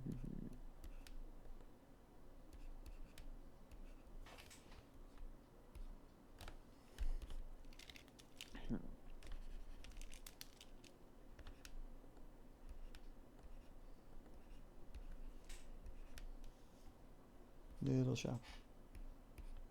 It's stuck in your head now. Are you thinking about it? I am. I have shake a leg. Da, da, da, da, da. Look I'm thinking out! about Look using out! any of Look the out! Look figures of out! Chaos Effect in person other than the Paradonocus. You know what? Yeah, 100%. I totally get that. I've only seen the Compsognathus in person, and that was like in 2006. So I totally get you on that. I had them. Yeah. I had them all.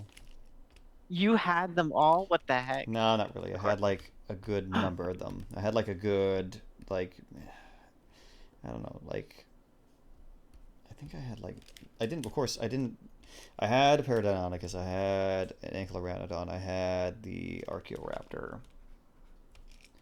What else did I have? I had the Tanaconda, I had the Tyrannonops. Oh my gosh. Dude, I had a huge collection of Jurassic Park toys. I think that's also why I love like the Lost World because I had majority of like that collection. Oh yeah, that makes sense. They came out with more toys during the Lost World time around, didn't they? Yeah, they did. So I had a lot of toys.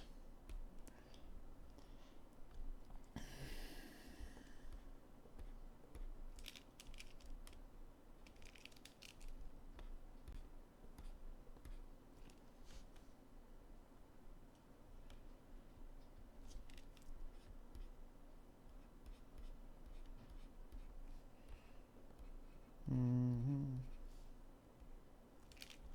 I think I might give this guy smaller hind legs. You gonna have him like stand bipedally? Yeah, well, no, I mean, I'm gonna have him. He's gonna be a quadruped, but I think the hind legs are gonna be a little bit. Shorter, so like longer forearms. Oh, Yeah. I have the original Lost World T-Rex hand puppy. Yes, that's a classic one. I love that. That's a good one. I had to get mine off of eBay, and not the hand. I like it's like a full body one. You know what I mean? Like the you stick your hand in its abdomen. Nice. I had to get lots of stuff off eBay. I'm not even, and I'm gonna be honest with you. Like, it's expensive to be a collector. I think I can't get everything. I feel that. Sad, makes me sad. But you know what? It is what it is. Mm-hmm. If you can get if you can get your hands on, I feel like I don't know my answer to this question, but if you can get any retro Jurassic Park toy, if you can get your hands on it, like able to bid on it, and you successfully got it, which one would it be? If I had like a classic toy, Yeah. mm, I think I'd want the. I don't, to be honest, I'd probably go for like the Lost World sets. I'd want my I'd probably go for like the Spinosaurus I had, the green one. Oh, the slice or whatever it is. Yeah, but the Green Lost World like era one. Wasn't that called Slice? Wasn't there or is there a different one from the Lost World? I think you're I'm right not though. I think it remembering. was called Slice.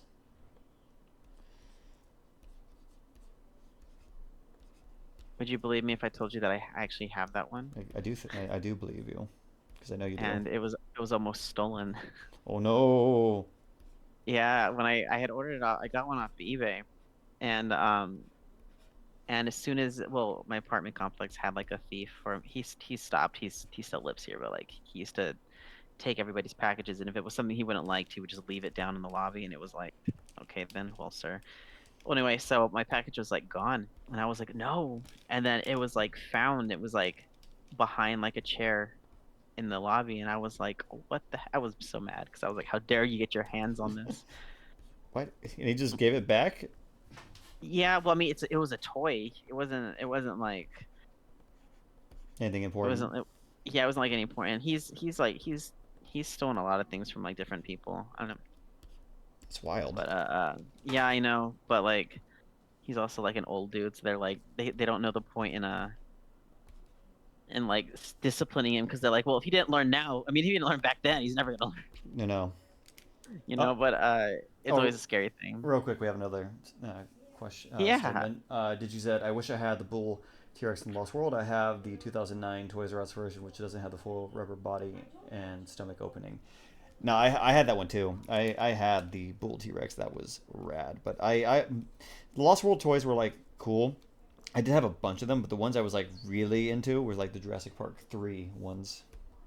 The 2009 one doesn't have a rubber body. I thought it would have a rubber body like the its Lost World variant, because isn't it just a repaint of the original one?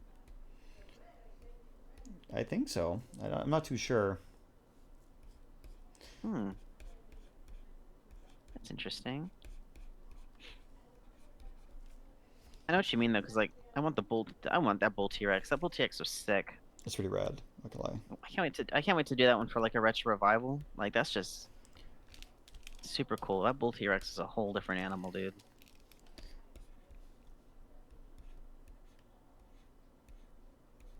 Those Jurassic Park 3 toys though, man, I I swear. love them.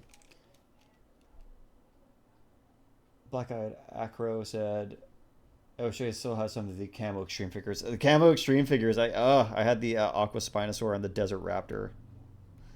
Oh yeah, wasn't that like the white Spinosaurus or something? It wasn't white really. It was like a turquoise that kind of went into like a sheen. Wow. But it was like it was not as posable. It was like kind of more of like a little statue, if anything. Well, I mean, weren't all the Jurassic Park 3 ones are technically like statues, right? Like they were all kind of pre-posed with their react attack thing or whatever it Yeah, was. yeah, you're right. React, attack. React attack. Look for the mark of Jurassic Park. What a mood. I remember I had like the Hot Wheel. I think I had like a Jurassic Park. Oh yeah, I did. I had a Jurassic Park Hot Wheels because I remember they came with like a.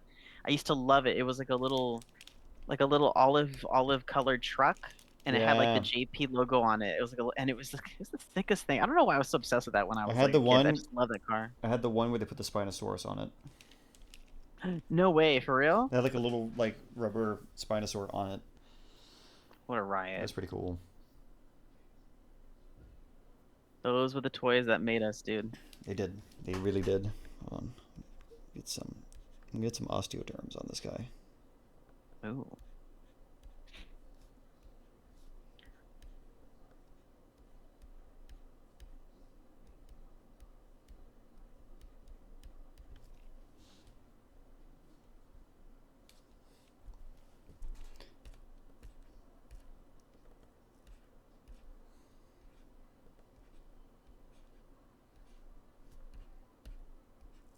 Should probably save my progress so far. Or I lose everything. Good for reminding me. My gosh. A real mood though. You know.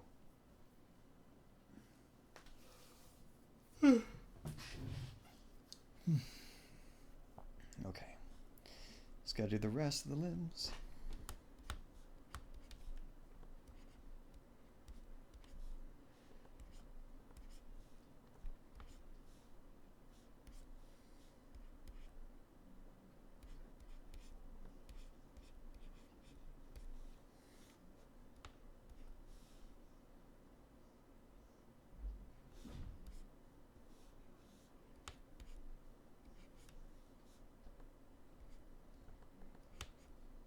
Mm-hmm.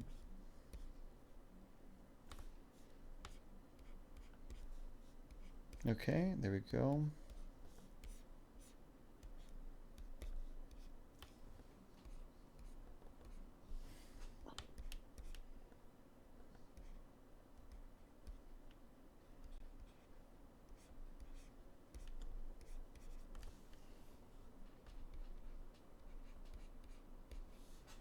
Have you ever read the Xenozoic Tales from Mark Schultz? I haven't. Have you? Have you, RJ? I know what those are. I used to watch the TV show that they had.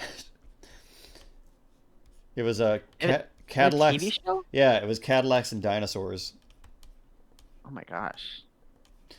It was pretty rad though. I know it was like not everything in there, but like it was pretty much the same concept. I'm not super familiar with the lore, but I remember seeing like the comics and graphic novels way back when I was like a little lad. And I'd see it like at a Borders bookstore. Borders. That's I know, that's a memory, isn't it? a lifetime ago. It really be that way. Dude, yours is looking so sick. Thank you, dude. I'm loving the textures on yours though. Yours is crazy. Let me see. Can I see yours again? Like from front head. Ah, that's cool. I'll refine everything later. Just want to get those body parts juiced out. Then I can start on all that good stuff too. Nice. Okay, just have one more foot to do, and then I can do the tail, and then we are good.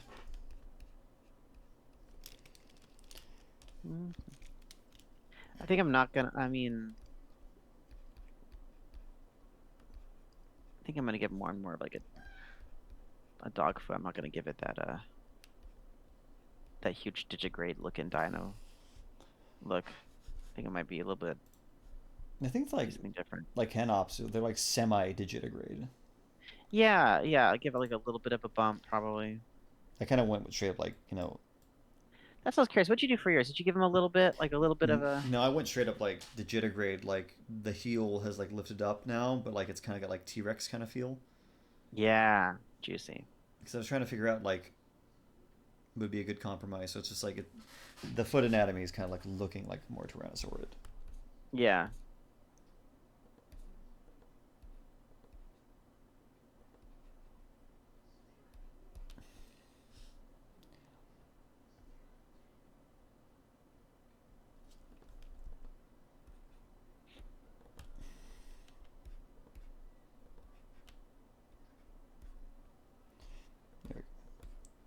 That makes sense. Like 4 toes in the back, five, um, 3 toes in the front, 4 toes in the back.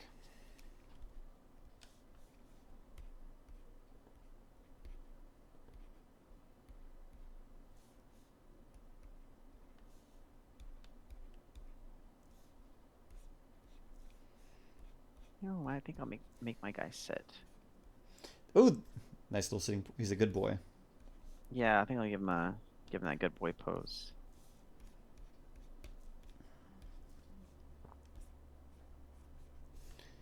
Let me see. Okay.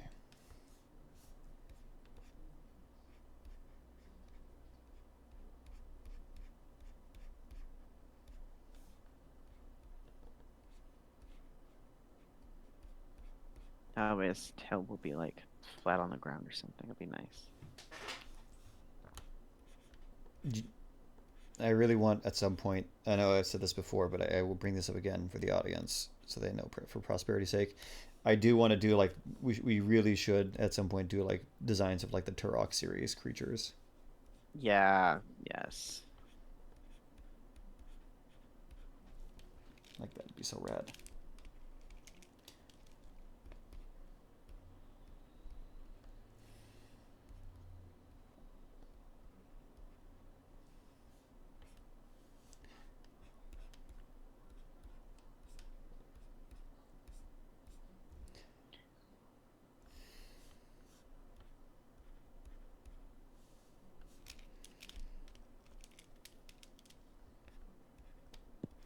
Like I love that. Like the designs and those are so fun. I remember watching like the old like making of. Like they had that in like the video game. Yeah.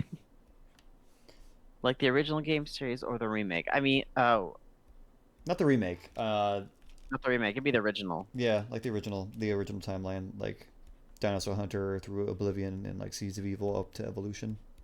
Hmm.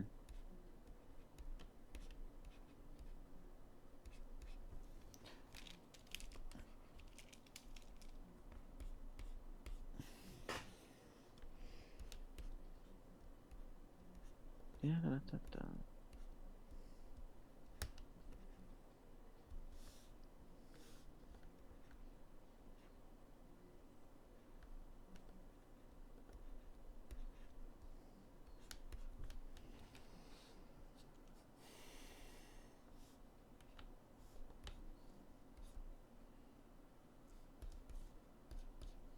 I wanna draw like Campaigner and like Lord Tyrannus. I didn't get to play the game. It's a really cool game. It's a classic like run and gun kind of shooter. You could buy it, I think, on like. Do you have Steam? Yeah, but I don't really have any place to play it. I don't have a game console. No worries then. What? How do you play Minecraft? I play it on my Mac. You could probably do it. Maybe I think you could do it on Mac. Maybe I like 23 frames per second. it's okay. So bad. But you gotta make do what you gotta do. I'll get those. When you get your beefy PC, Yeah, I'll start playing video games in the future. dude, we could play Beast of Bermuda or something. Something fun. I know I have to play that Jurassic World Evolution that everybody's been talking about. In Prehistoric Kingdom. Mm-hmm.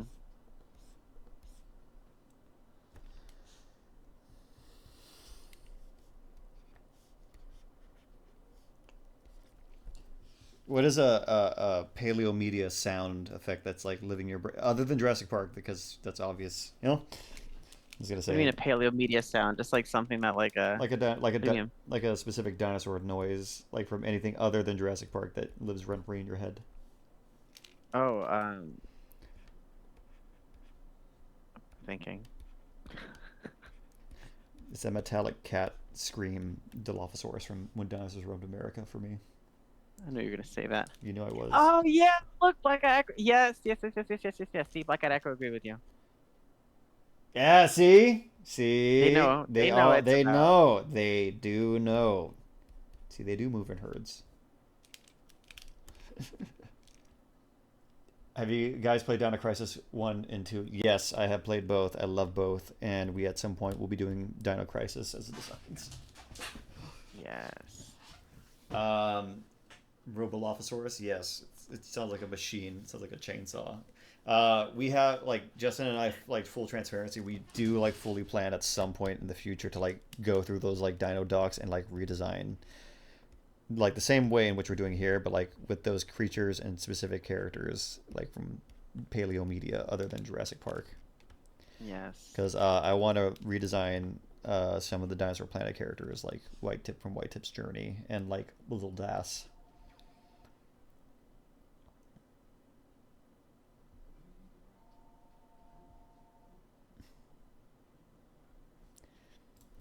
This is not bad, but I think I could do better.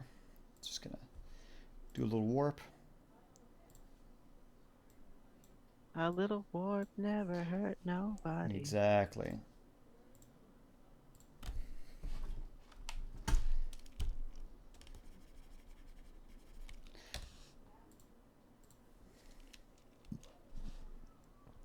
There is breaking a tangent.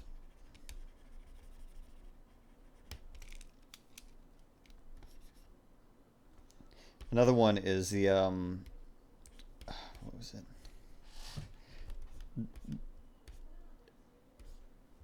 The funny moaning roar that T-Rex does in Walking with Dinosaurs. I mean, I'm gonna be honest with you, I have not seen that in like a million years. I'm gonna have to rewatch everything now. You're inspiring me to literally rewatch everything. Like you know exactly what I'm talking about. It's like that noise the Tyrannosaur makes at the intro of like end of Death of a Dynasty, like the last episode. It's on a hill going. Ah. I have no idea. I just remember from Prehistoric Planet that when the mama T-Rex dies and she lets out that death like roar. In Prehistoric Planet? Yeah, do you remember that? Not Prehistoric Planet. Sorry, Prehistoric Park. Do you remember that? Oh yeah, I remember that.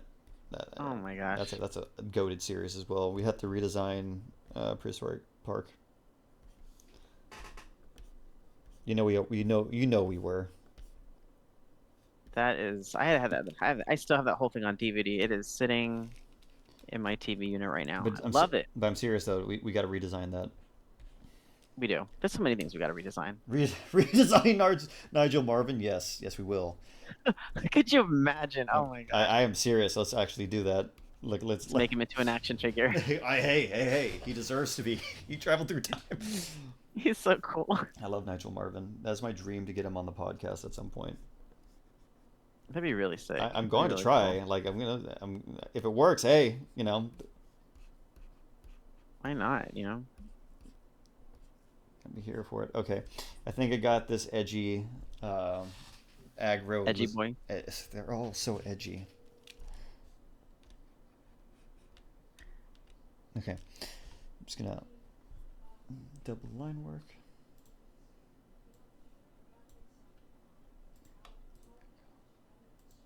Merge.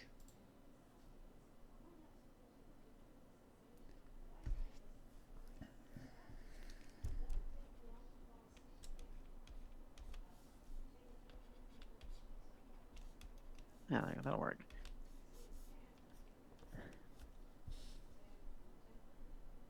I'll add some feet onto that later. Okay, cool. This guy is looking good. I love how the Tyrannonops is coming along. Yours is coming along too. Looks like an evil kangaroo. Thick thighs. I'm gonna have his feet on the little feet on the ground. Nice. Little feeties. Dude, I'm loving yours. Just looking ferocious. I'm loving the fingers though. The two claws, the big The ones. two giant ones, because I was trying to T-Rex. Yes, those are sick.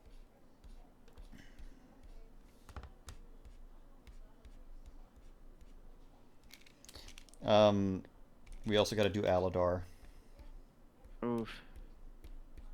Aladar, OG. Classic. OG's I could do Bruton and like Crone. dude, Aladar's Bay. Aladar is cool. Aladar is Bay. We just get a copy there, so I had that for prosperity's sake.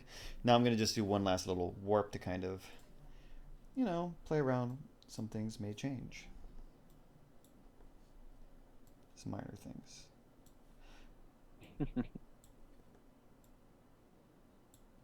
Ooh, that looks better. Did anybody have that big carnivorous figure from Dinosaur? I Nobody. think I did actually. I think I did. I also had the little hand puppets they had from like McDonald's. They had good toys. I'm not gonna lie. They came up with some pretty cool toys.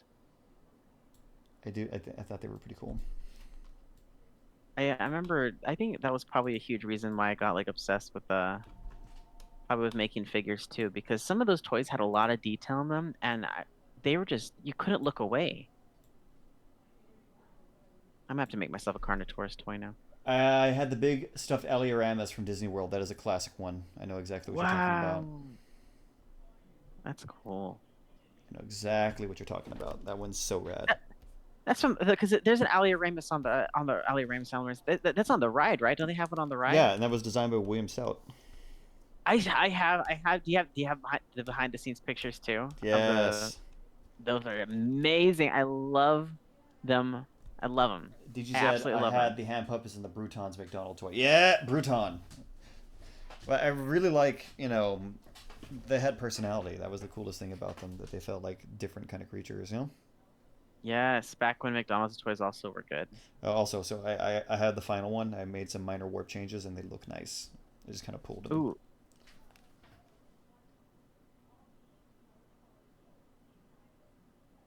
What do you think? dude, I love it. I'm loving it. Okay. Ba-da-ba-ba-ba.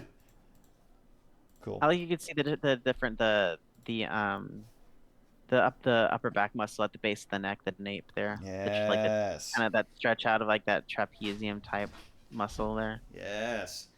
All right. Now, I have things to consider. Do I either be proper and make like a flat layer in color, or do I be very lazy and just kind of go for it in a paint early kind of way? It's 6:50. You got plenty of time, dude. I know. Mostly it's just also like my brain. Oh, is your brain like you got work? Do you have work brain after work brain? Yeah, I have after work brain. Oh no. Okay. At the same Don't push time, yourself if at the you can. same time though, like the result, regardless, is gonna be cool. I think it's. Let me think. What should I do? What should I do? Oh, real quick though, before we Hmm. continue. For those of you just joining, Justin, are planning to do one more Chaos effect figure before we go to the final boss at the Ultimasaurus. So, you fine folks viewing get to vote or decide for us what the last one is going to be. Make it a good one. Like I said, it can't be the Ultimasaurus. That's going to be the final boss. So this is like the pre-final boss. This is the mini boss. Hmm. So give us a good one. We've already done the Compsognathus. The Paradeinonychus is a good choice. That'd be a Good good one. one. It's a good That's a one. good one. Paradeinonychus. Let's see what anyone else has to say. Same. I guess it's Paradeinonychus. Argononicus. Unless anyone else has like a wild card. Like, there's 6 people here. 3 of them got to say, like 4 of them got to say Paradeinonychus at least. If not, 2 is fine. Right now it's in Paradeinonychus. Yeah. I think that'd be a good one. Making a carnivorous hadrosaur. I know that the original one doesn't have its tail Yeah. on, and I'm just gonna sculpt it with a tail. I mean, I can't. I don't want to do that whole chopped tail off it. I feel like it was supposed to be like an action feature that was never a. Implemented. Yeah, it's like it was supposed to have a tail and it was like not attached. So Gotta be painful. It's like missing half of its anatomy. I know. So the OCD in me is definitely not gonna sculpt it with its tail freaking chunked off. Like Yeah, I'm gonna sculpt that bad boy with its tail. I'm gonna that give makes him some respect. respect. Okay, Look for the mark of Jurassic Park. look for the mark of Jurassic Park. Yeah, it'd be that way. Scan command. Oh my gosh. It's Scan them. happening, but only at. Jurassic Park. The raptors have escaped. Yeah, I have some ideas I'm going to tell you later for some Jurassic Park fan film stuff that you're going to like. It has to do with the Kenner stuff. I'll remind me later because Nice. I think you'll like them. I think it's going to be pretty fun. Okay. Second off, I'm gonna be starting my. I decided to bite the bullet and be a professional and do the flat layer.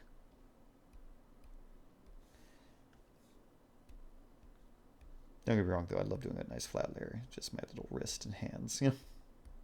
Let me actually stretch my wrist real quick. Always stretch, folks, especially if you're an artist. Do a classic one. Yes. Raise your hand out in front of you, like you're pointing straight ahead, and grab all your fingers, and then pull your hand down and gently tug as you can feel the ligaments in your wrist, stretch. If you're drawing for a living or plan on drawing for a living, your arms and shoulders and wrists are your bread and butter, so take good care of them. Yes. They're the only ones you're ever going to get. I need an arm massage or something, or like a wrist massage, because carpal tunnel's a real thing, folks.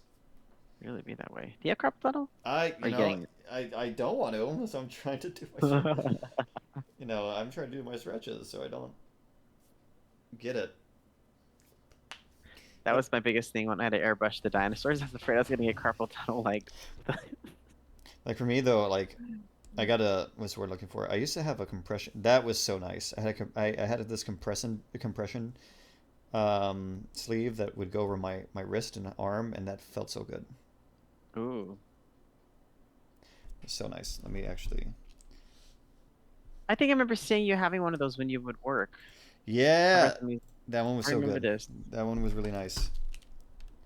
Also, folks, sometimes you can notice tangents, and it's always good to, especially when you're doing line work, it's always good to go back and fix them. So tangents, like when something doesn't read too well, or it's just kind of you're conflicting.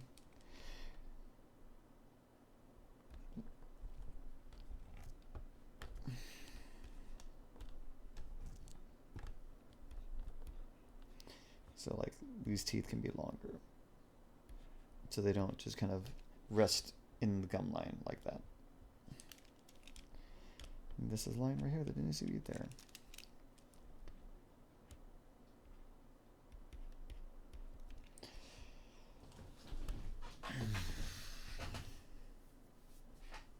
All right, back to my flat layer.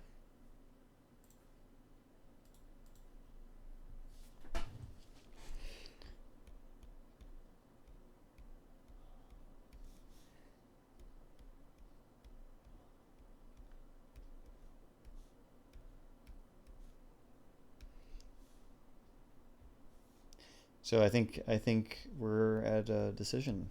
I think it's going to be Paradinonicus, right? I think it might be, yeah. I think it might be Tyrannonops. I'm down for that. It's a classic one. I'm down. And after that, I'm gonna go all out on that bad boy. we are. I think I'm going to approach that one a little different just for the sake of variety. Or maybe not. Actually, no. I'm going to save that for the Ultimasaurus. That one, I'm going to go like super crazy. Yeah, Ultimasaurus. I'm gonna make that bad boy as if it was gonna be a figure. I'm going to do a full render, like it's going to be a concept art, like someone commissioned me to do art for the figure. Yeah. That's gonna be a fun challenge, a little fun. This one's so much easier to like do the line already because like there's no plates on its back. Oh yeah, right? That's a big benefit. Yeah. Okay, I'm gonna give this guy some hands and feet now because I feel like I want to start getting on other details and.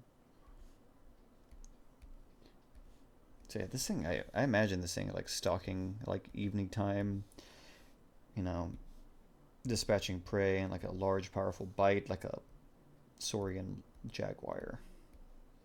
I imagine this guy also being really playful with his like siblings. That too, If like it's having not the fun. only one. Like the thing is like what's even the lore of the chaos effect line? Like why were they made?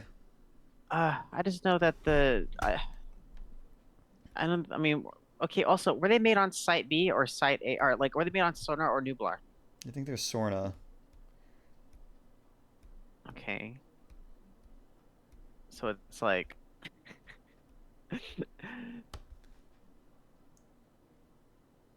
Oh, It's just too Tanaconda. much. Oh, creatures galore. Good to see you. Tanaconda could be fun, but very basic. That would be very fun, but I kind of think. I'm not saying we couldn't do something cool with it. We could always make something interesting with it. And we can make it something interesting with everything. This is true. We're not limited in that. But I think for the sake of like, who knows if we could get like two other people to say Tanaconda. Oh, Paradino is a go-to. Hey, if all three, if 3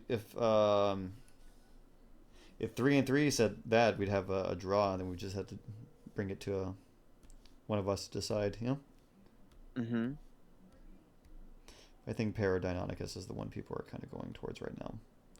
And like I said, folks, it's not like a complete goodbye to this chaos effect line forever. It's just we do have a lot of other things that we want to do too. Yeah, we want to have fun. Because for one, which one is after this? We're gonna be doing Primal Rage, right? Yeah, is that what we're starting off with? What are we doing for Primal Rage? Oh, we have to come up with a list, huh? Yeah, we do. And we'll try to keep it like 9 characters, like 8 characters, Yeah. Sometimes they might be like so little we might go through all of them. That's true. I know exactly which one we can keep for as a finale one for Primal Rage. Which one? Such a shame Velociraptor Rex can't make it in now. That's a good one. I really want to. Don't get me wrong. Oh dang, that's right.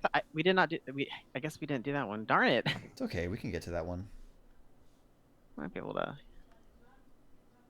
squeeze that one in. There's so many.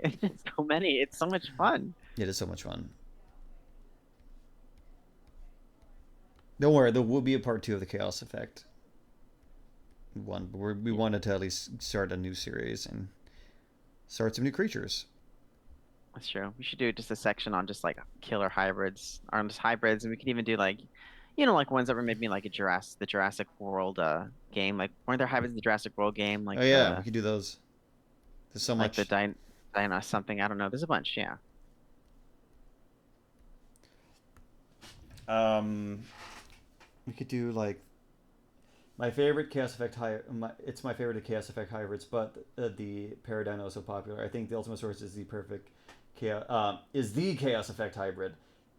There exactly. There's a sane amount of Jurassic World, game hybrids. So, dude, we have no shortage of like hybrid dinosaurs from Jurassic franchise to do. Really? I thought that was only like the Ankylod the the Diplodocus and Kylodon looking one, and then No, like I was the talking. You other. talking about the game, like the mobile games? Oh gosh, the mobile games that has a million. Are you kidding me? So we have enough. There's like 1,000. So we have enough to last us a lifetime. There's like a oh my gosh, I don't even know if I. You're right. We should probably have like just a hybrid special where we just do like you're right, 5 different hybrids. Well, it's You like this kidding me? creatures glow. So then though, there's like 100 Lamo. It's like Lamau, Lamau. Lamau. We're so weird.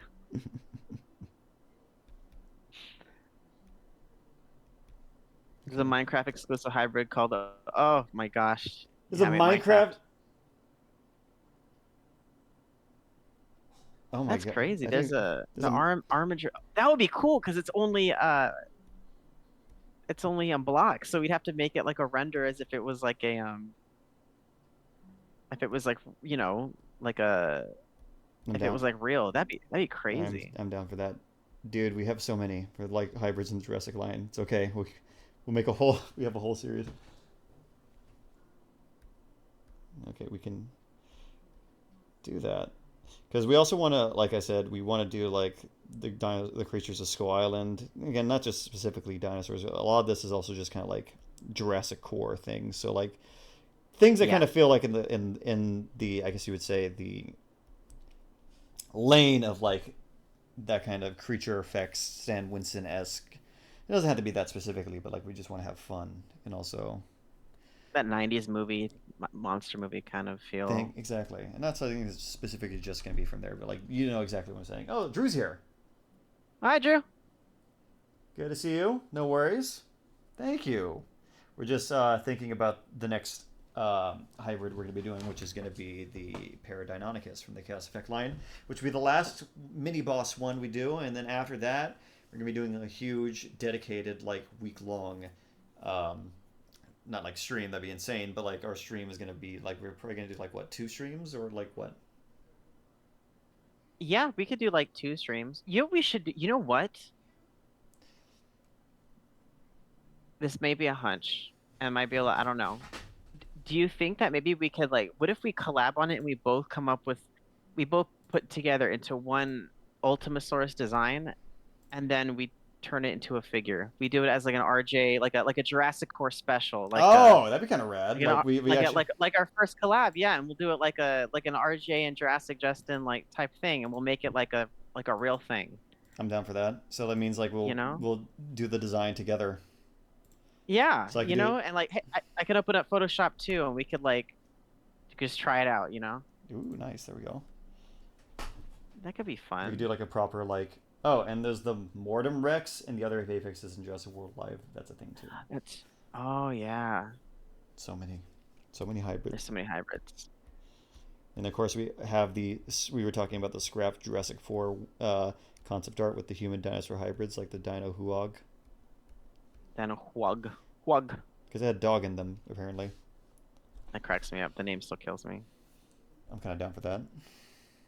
I'm down for so many things. This is too much fun. Thank you.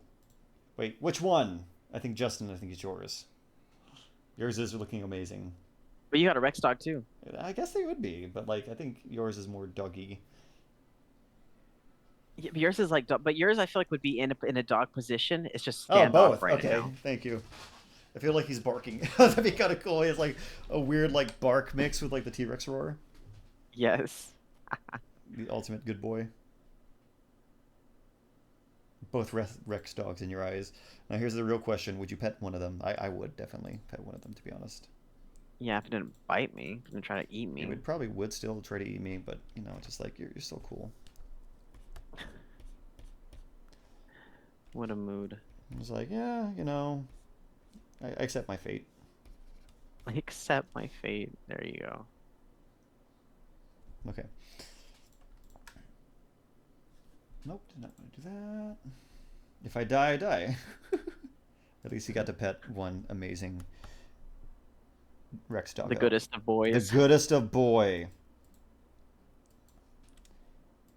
Let me just start. I'm gonna start laying in this.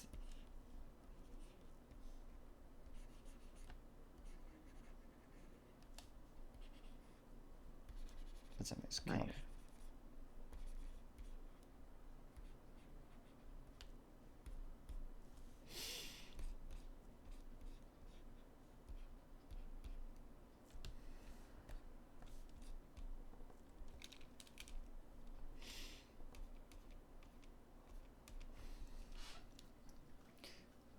OMG and Rex is typically a dog's name too.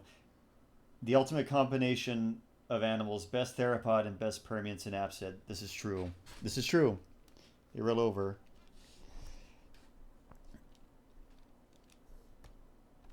I want. You could call it Rex. It's still work, you know. Yeah, really. Come here, Rex. Come here, buddy. Come here. Oh my God! Wait, I got one more that's kind of crazy, but like I'm kind of super down to do this. What? Again, I also want to stress this is also fun for us to kind of imagine things, and we maybe could play with styles. You know, Mm-hmm. we can also like. I would love to do like creature design, but to challenge our stylistic, you know, variation. You know, Mm-hmm. so like imagine if we had to do like the dinosaurs of Jurassic Park in the style like Land Before Time and the Land Before Time dinosaurs in the style of Jurassic Park. Oh my gosh, that would be really cool. I mean, that's a good idea. That's a good idea because you're right when it comes to like pushing styles. Yeah, because like you know, I need to get more cartoony in some points. Oh yeah, I have to get cartoony at some point too. I You gotta be wonder. able to tackle those styles. I wonder if the Gorgon opposite from Primeval is Tyrannops. You know, it could be. You know, if we really want it to be, we could make it that. We could also just hear me out. We could also just do that character too, because I'm kind of down to draw the future Predator. The freaky hybrid, if it was taken more realistically, than Halangosaurus, super early hybrid of Majunga and Elanqua. Elanqua? So many hybrids. So many hybrid There's no U creatures. after the Q. It's not a Lanka, it's a Lanka. Elanca. I'm assuming so. No idea how to Who pronounce knows? it. It's okay. That's fine. There are so many confusing like creature names to pronounce. You're not alone. You're totally okay. You said the mouth is purple inside, right? Yes, it is. Cool.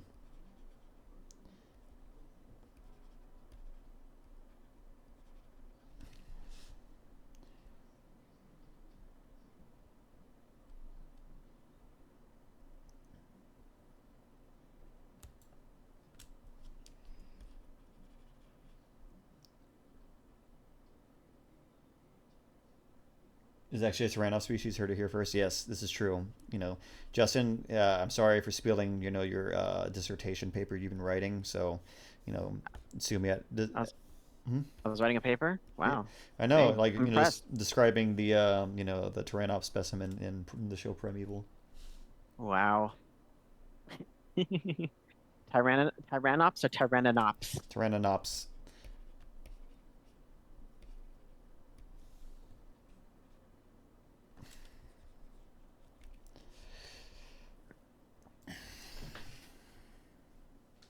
That's not what I meant to do.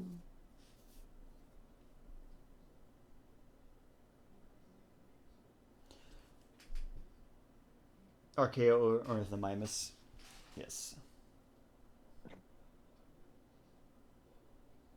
We're talking about mine. What's the big nose crest looking thing on its nose? I was really inspired by the Lost World Bull T Rex with the, like the pronounced nasal ridges, so I kind of wanted to bring a little bit that in there. and just kind of stylize them just a little bit. But you know, I was thinking these large like nasal ridges.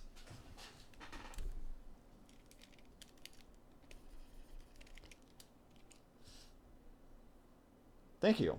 Yeah, I'm just trying to tie them in. I'm gonna keep this on a different layer so I can get the stripes, and it's like the face is like primarily up here.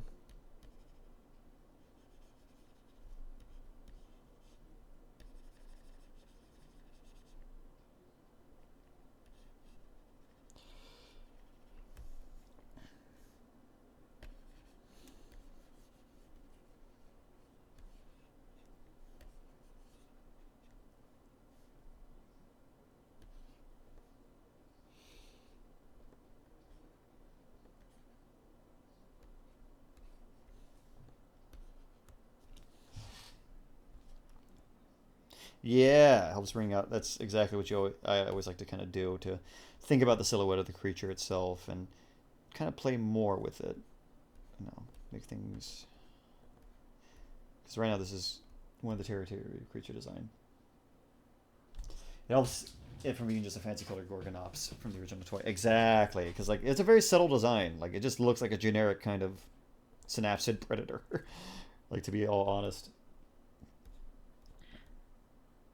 That's why I feel like we had a lot of creative liberties with this bad boy. I do think like we did too, but I did want to kind of keep it within the vein of like, you know, where. Yeah. We want to have that reoccurring Jurassic core. It's kind of taking on this kind of tigerish quality to it. Mm-hmm.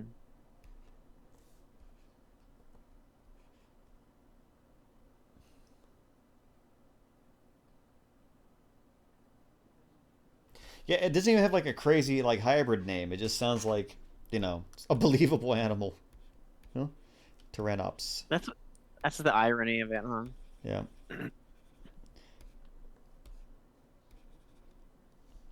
I feel like there would be something more here to kind of.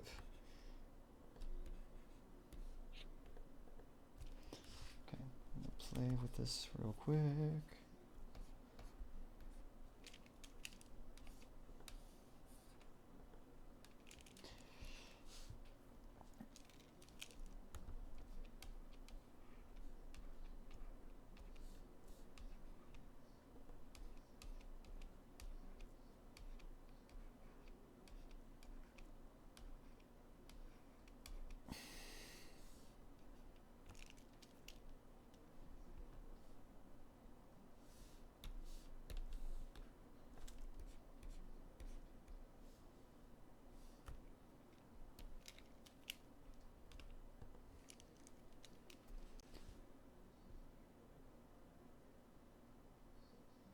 Yeah.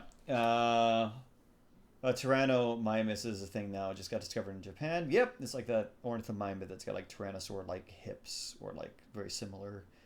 And then Creature Galore said it sticks out like a sore thumb in the Chaos Effect group. So many wacky, ridiculous looking hybrids, and it just looks like a pretty normal looking Therapsid. Yeah, it kind of does.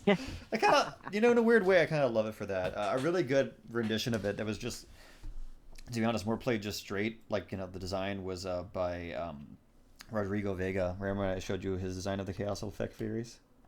Yes. Mm-hmm. Yeah, he had a real good kind of look for them. All it was is like very, very like, I would say like it wasn't anything crazy really. It wasn't super like off the beaten path, but the way that the render was really nice, and all that is just the way it was interacting with the environment was really cool.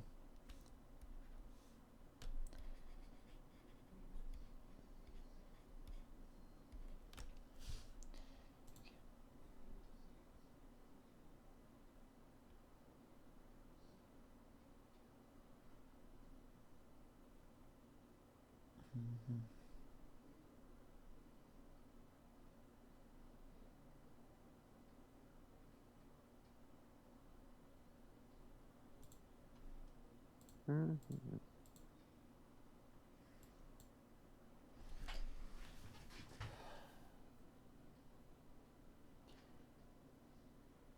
Thanks. Both your redesigns are awesome.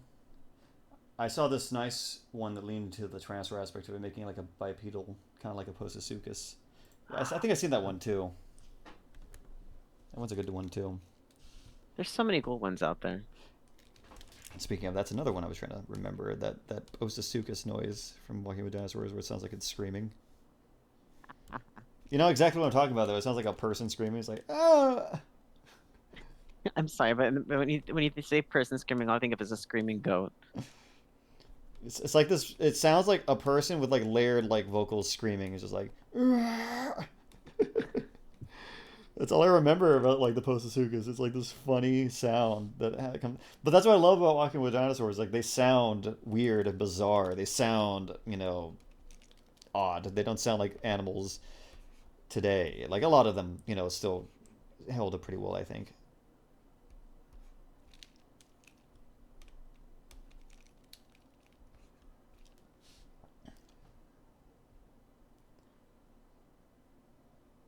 I love the Posasuchus. That one's terrifying. I love it, but it's terrifying.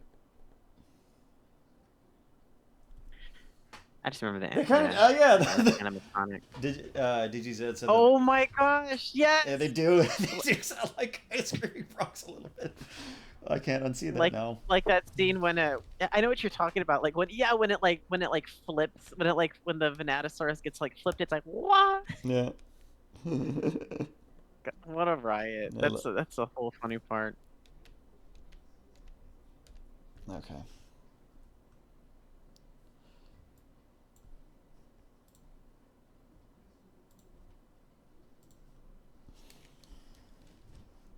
Debating what I should do after this. If I'll make dinner and then play Minecraft or sketch a little bit or draw or sculpt. Might need a mental break after this because I get what you mean. I know. Don't get me wrong, this is fun, but take good care of your bodies, folks. My Definitely. brother, Drew said, my brother and I always crack up the part. It looks so aggro, but they sound like little goobers. Rhino moment. I feel that. I feel that. Like, again, but as funny as it is, I appreciate that more, to be honest, in the creature design. Like, make them goofy.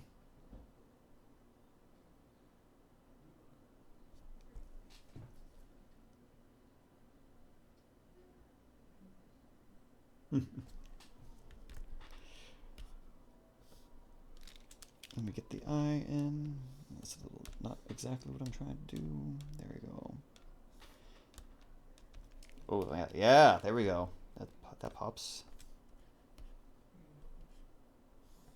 Dude, I'm loving it. I'm loving it. The blue is just the blue really ties it home. I do think so, but I need to add more of it around here somewhere. You know what? I'll put them on the osteoderm. Yeah. Yeah. Yes, there we go. Just little accents. Little accents of blue.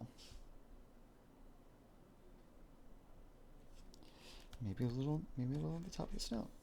Just maybe a smidge. Let me just see where that goes.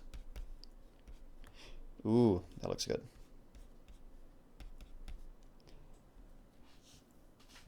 The Allis Herrerasaurus has insanely deep alligator-like hole that I always like. Speaking of Herrerasaurus, and that's one of your favorites from Jurassic Park, right, Justin? That is believe it or not, everybody, that is my all-time favorite from the Jurassic Park is the Herrerasaurus.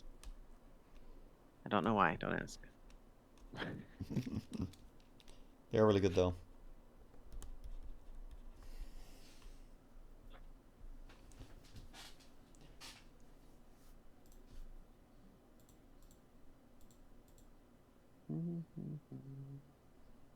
Yes, blue on the crest. See, the logic is infallible. You just also big brush. Add some light. Some dark.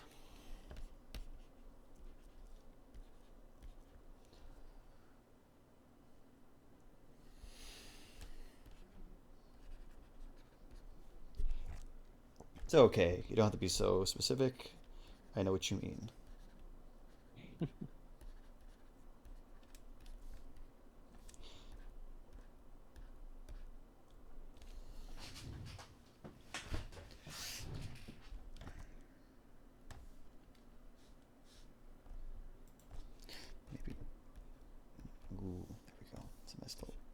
some color. Bring some of that orange back.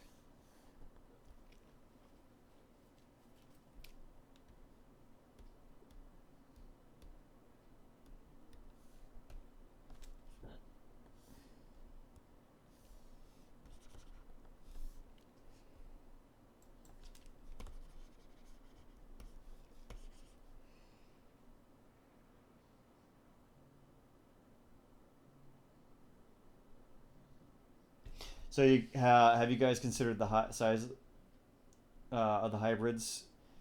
The toy's obviously not a good go. Yes, we have talked so many times at length about how ludicrously huge these things are supposed to be canonically. Yeah, right, Justin? Of what? Of the yes, how they're just gargantuan. Yeah, that's the thing. Is like no, ours are small comparatively. Like the Amargus spinus. Wasn't the Amargus spinus like Huge. It's like massive somehow? massive, like kaiju sized. Just huge, just behemoths. I remember we were talking about it, and we were like, I think it was like the moment of when we were looking up, and we are like, what? Yeah, What is why is it so big? I didn't understand. I was like, why?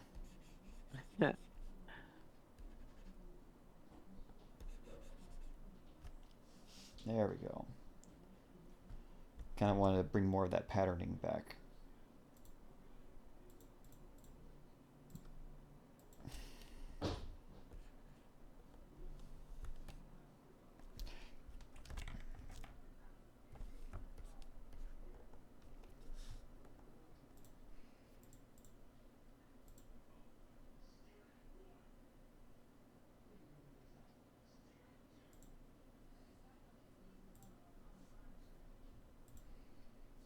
One 130 feet tall. Yeah, massive. That Again, is just not. just That is huge, gargantuan. that is whoever was on packaging for that just needed to be fired.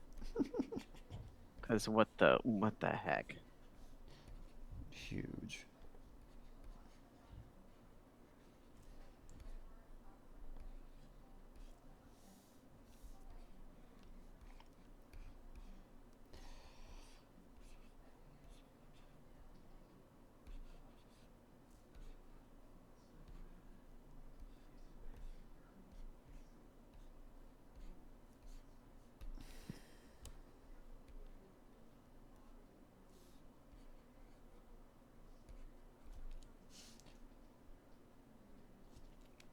JP logic.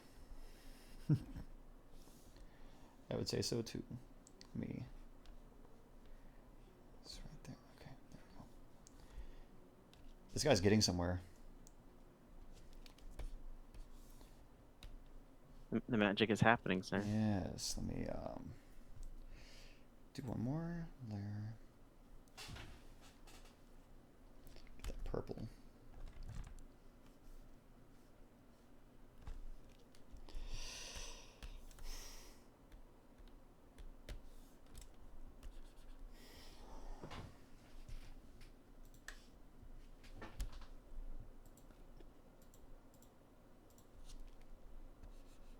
Oh my.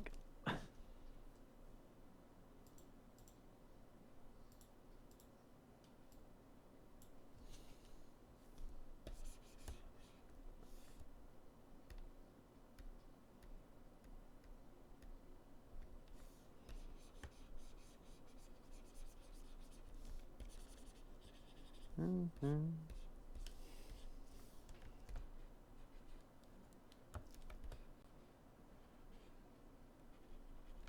Mm-hmm.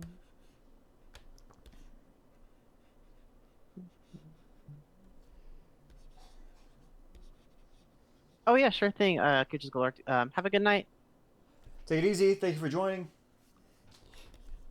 Take it easy. Have a great rest of your day or Rest of night. your week. Yeah.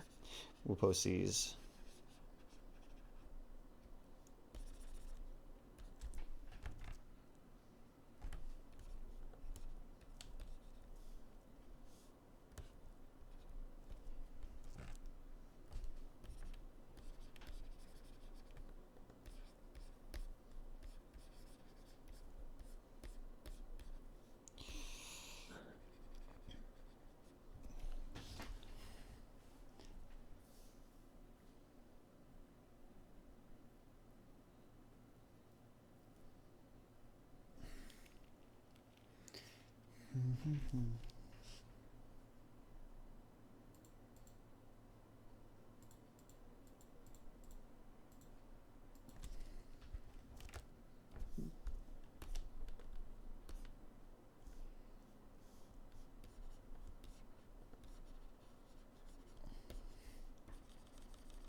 Have you guys thought of redesigning some B-movie monsters? I mean, we're planning on doing the 90s style, like 90s movie monsters, but B-movie monsters, I guess it kind of depends on what you mean by like B-movie. B-movie as in like Sharknado B-movie, or B-movie as in like what's your definition of B-movie? Because those have changed over the years. What is your definition of B-movie nowadays, RJ? Uh, like I can obviously tell like there was no real thought to this other than why not? Oh, okay. Like, Like, would you consider like Critters a B movie or not? Like, I wouldn't consider mm, Critters to be a B movie, you know? no, I wouldn't. I wouldn't. I'd say it's like a B plus, A minus movie. 70s, 80s, not. Yeah, you know what? Yeah, see, we've talked about it before. I think what it is, it just depends because right now we're kind of on this is sort of just a JurassiCore stream. We're kind of things that kind of because otherwise RJ and I would go on a whole tangent. We would be doing crazy things. Like I want to do Critters. I know RJ wants to do other things too. Like our brains are just There's a lot of things we would draw everything if we could. We yeah. probably will in time. Do not do not fret, folks. Like we will pretty much draw everything at some point. Yeah, RJ and I will be doing these streams when we're 80 years old. This is true.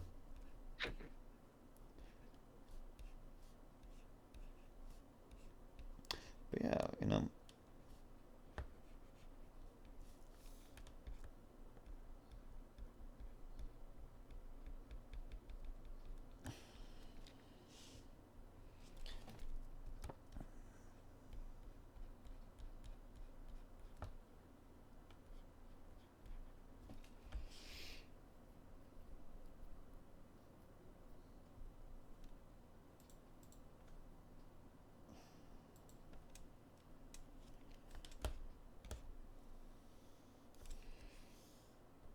Okay.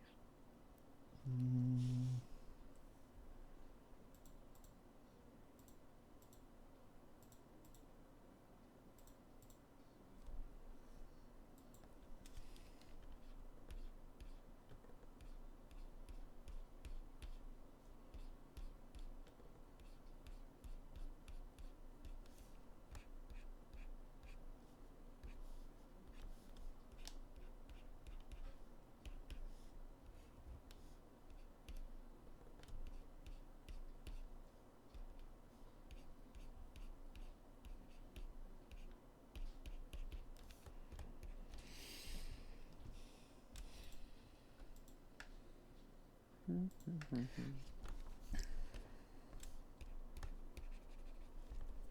okay.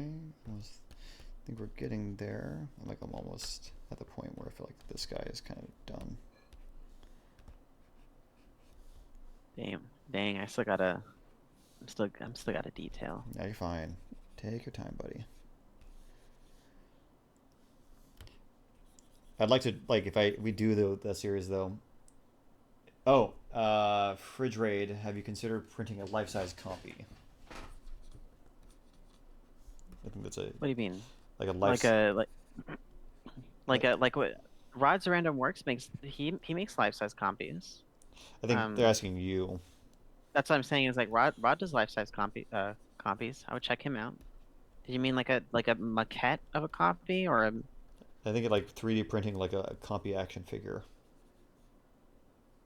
If I did, that wouldn't be till like years down the line. Not until like I was able to get like figures officially licensed. Then I would totally release like, and I would have it like with the Lost World like logo on. I would definitely do a Lost World compy action figure, That'd be kind of rad. 1-to-1 scale. Yeah, like no doubt. But we're just not there yet. Oh, you want me to, oh, you know what? Yeah, I'll make this guy ferocious while he's here. I'm just gonna give it. Yeah, let me go a little bit crazy.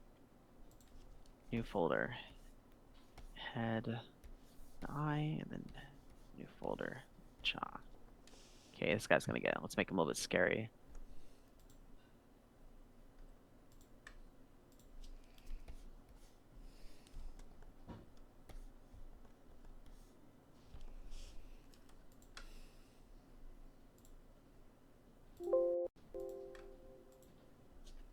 Oh, what the heck?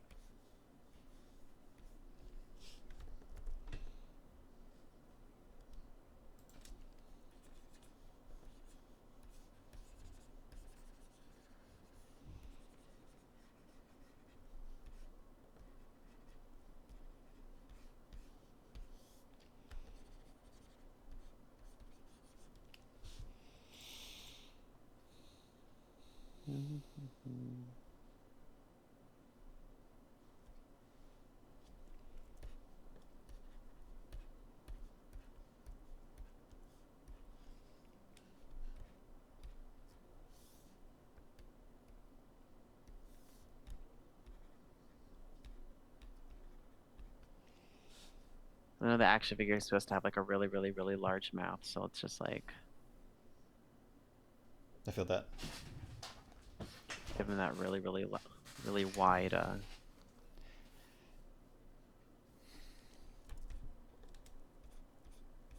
of like a maw. Well, yeah, like a. I think I'm gonna give him like a really large,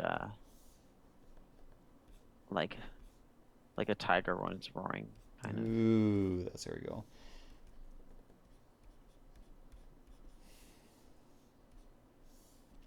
Okay.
Okay, I think I got the basic colors down.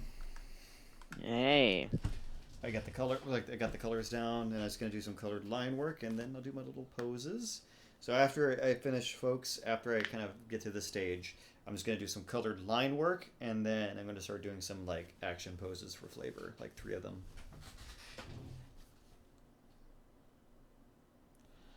Okay, let's see. Oh, yours is looking good. Oh, I'm still working, dude. Take your time. It's coming along nicely though. You got time.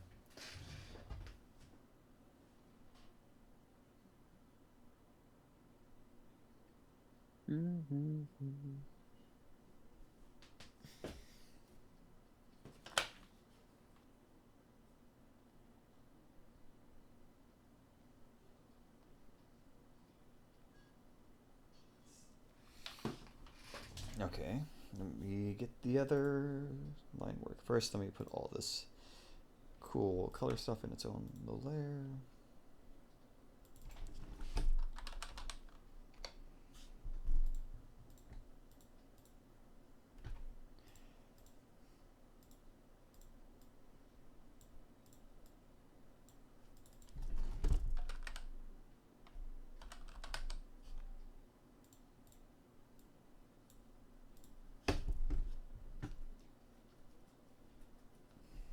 Imagine having these two as guard dogs at your door.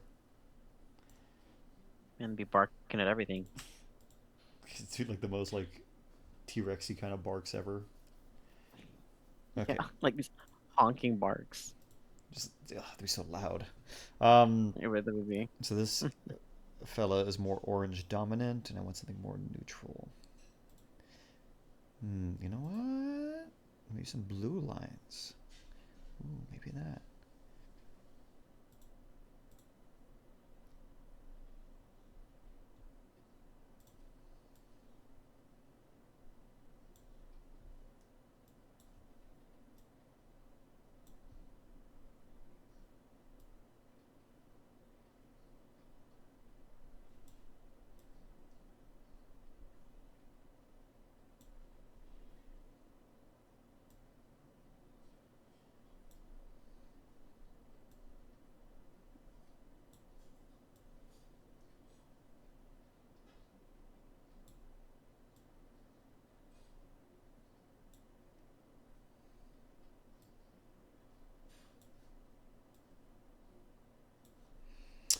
Okay. There we go.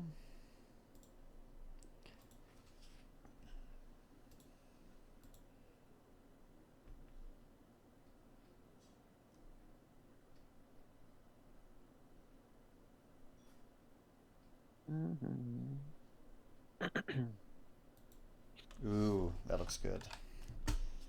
That looks really good.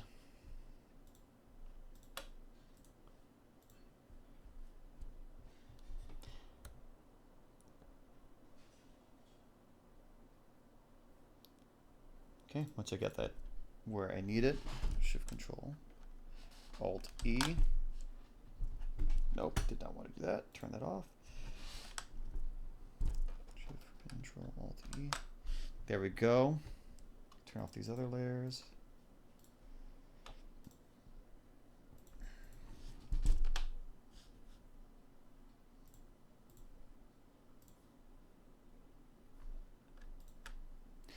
Now I have this as a final image right here. Oh, did you said it said which new dinosaur design from the World Trilogy looks like something you would fit into the Park Trilogy?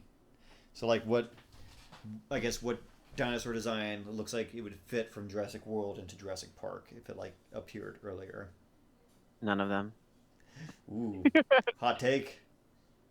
Apatosaurus, yeah, because Apatosaurus was I think Apato, especially because it yeah. was designed by well, it was designed over at Stan Winston, so or Legacy Effects. I feel like they had the idea of the sort of the idea, This is true. of what it should look of what would sort of be in Jurassic Park. So that was a pretty close one.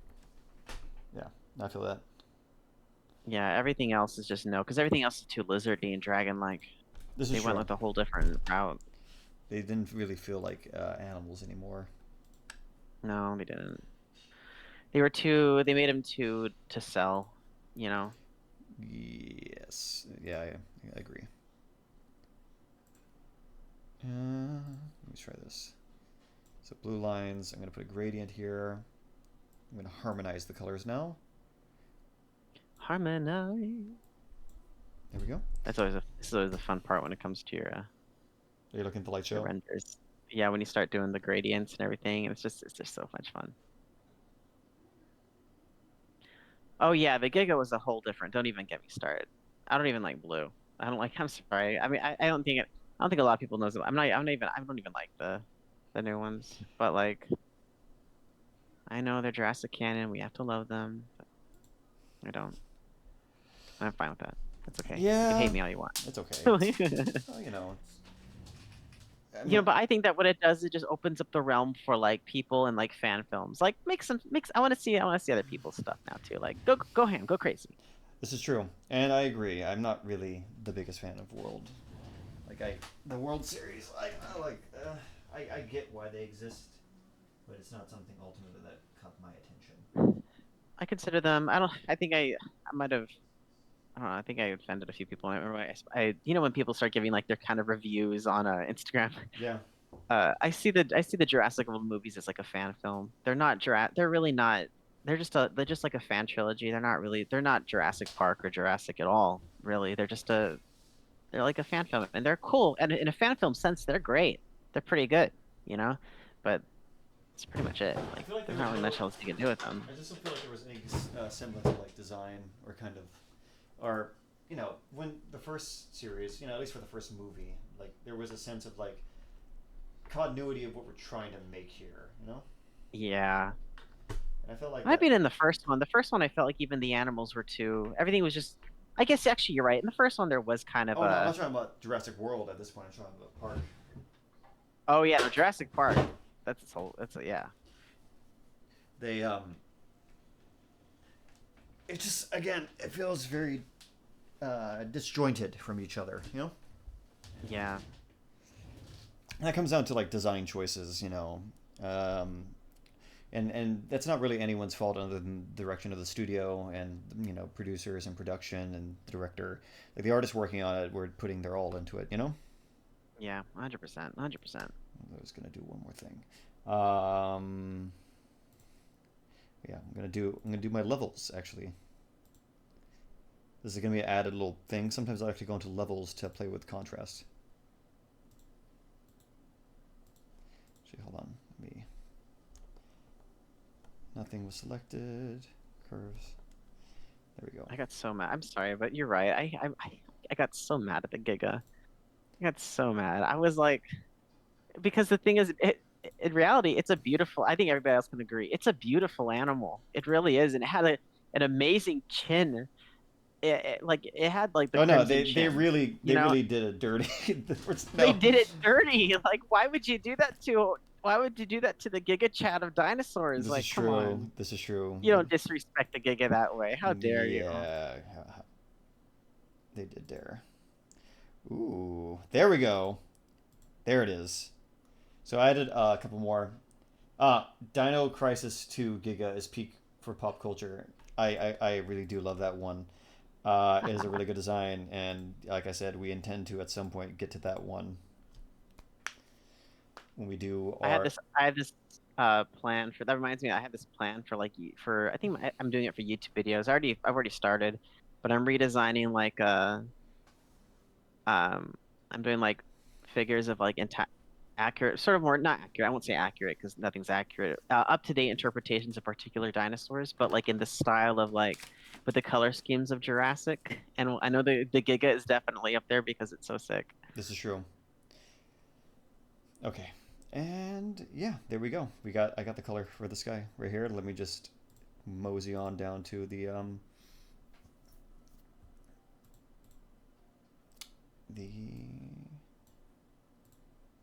Smurge group. Mosey, Mosey. Yeah, I'm just gonna go down to the little poses. And these are supposed to be like rough little sketches, just to kind of give me a sense of movement for the character. Mm-hmm.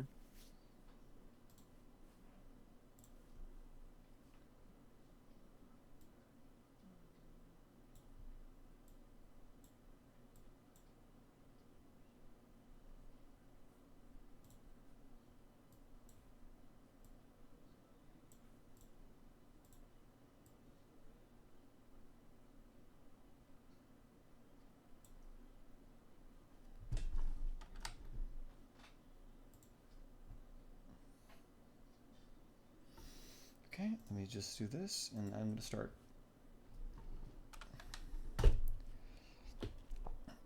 This guy came out pretty cool. I like how this one came out.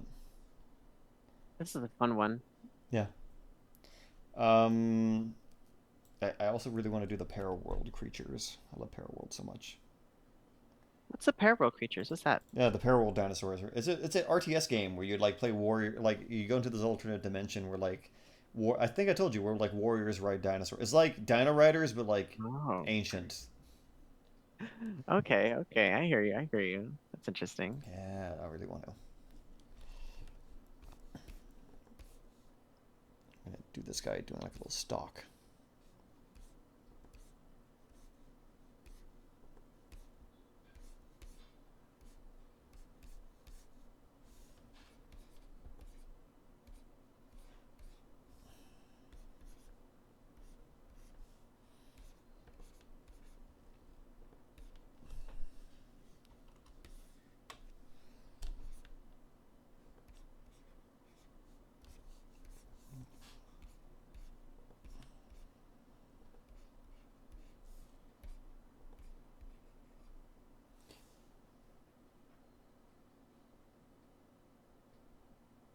Like Ark, but without the futuristic stuff.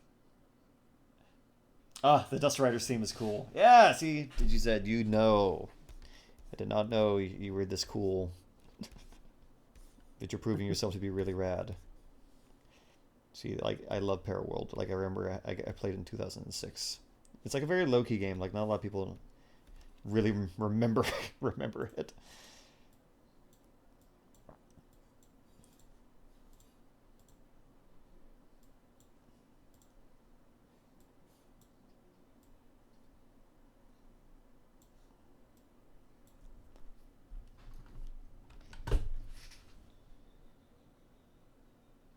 Oh, Arco. The main theme is fantastic, and I had as a kid. Yeah. Dun, dun, dun, dun. Dun, dun, dun, dun, dun, dun, dun, dun.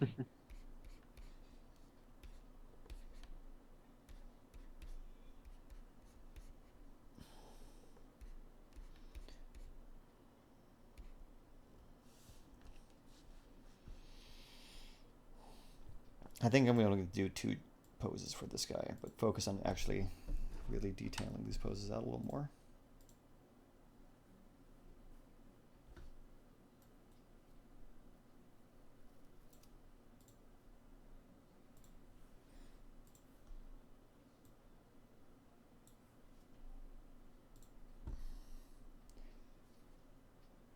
Did anyone else watch modded JPOG videos on the style of Walking with Dinosaurs? Yes, I did.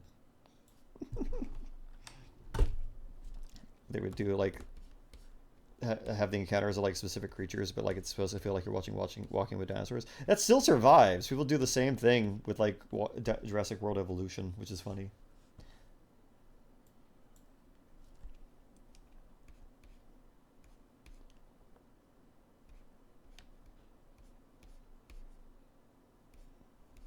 Justin, you there?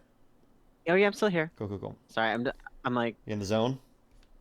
yeah, because I want to get to detailing. I feel like this guy is just not detailed yet. He's just mush still. Okay. Take your time, buddy. Because I don't know how much time we have left in our session. So I'm like, It's 7:49. yeah, I'm like, You want to call it like at 8? well, no, because if I call it in like, if we call it like in 10 minutes, I'm gonna be honest with you, dude. Yeah, like I would not, this guy would not be done. You want to call it like at 8:30? 8:30, let's go. Yeah, that'll work if that's not too late for you. No, that's fine for me. Are you a little tired yourself? Oh no, I just want to get this guy done. Dude, I'm gonna be up until like 1 in the morning working on stuff. Like, are you kidding me? I know. Remember to I sleep. got a lot of stuff to do. Yeah, definitely, but I do have a lot of stuff I need to work on. No worries, that's fair.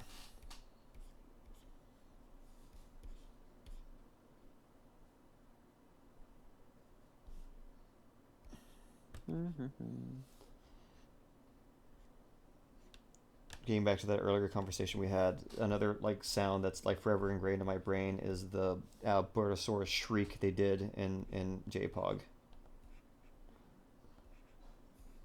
I don't remember that one. I don't. What would that one sound like? Oh God, I don't want to. I can't recreate. It was like a shriek. It was just like this screech. There's like this very iconic shrill screech they would do, and God, they were so annoying. I love their design, but the Albertosauruses in that game, you'd hear them everywhere in the park, just doing their little shriek. Oh my gosh. Why is that too funny though? I know. It's like they're like these lean boys that would be walking around their enclosure just screaming.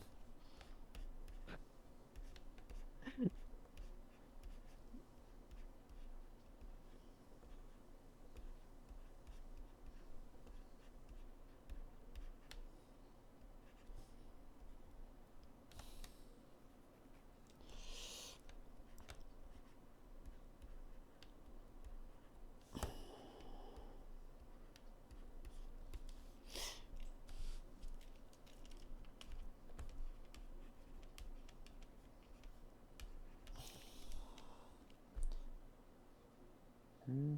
Oh my God, Crusher from J-Pog with edgy orchestra chorus. Yes, that's a name I haven't heard in forever. You familiar with Crusher, the Legend of Crusher? No, It I don't was know any of this. it. I only remember I only had to play Operation Genesis maybe like 3 times in my Okay, so life in like let me 2006. let me paint you a picture. So Please do. people would mod that game like crazy. So people made their OCs, as in like Okay. they would make custom skins for their dinosaurs, and people would have like these whole lores and like little stories with like their specific modded dinos. And there was this one Tyrannosaurus Rex called Crusher that someone made that was like this super edge lord purple and black and orange like skin T-Rex that was just like had high HP and would just like kill things. Oh my And gosh. they put it to like orchestral music, so whenever it's around, it's like this big serious thing. It's like Jaws. Like a Jaws. Okay, I'll take your word for it. That's funny. That was the environment. That's legit though. That sounds like a really fun It time. was pretty rad. I remember when I saw like there was someone made like a film accurate skin. I wanted it so bad, but I was so like chicken because I didn't want to mess up my computer. So I was always afraid if I mod something would break. Oh, so Operation Genesis was on computer? Yeah, Oh wow, I didn't know that. you can. I well no, my friend used to have it on a PlayStation, I believe. So that's how we would play. I had both because I got PS2 first, and it's like, what, you can mod this game, and I was like, Oh wow. That's so cool. I know that. yes. You learn something new every day.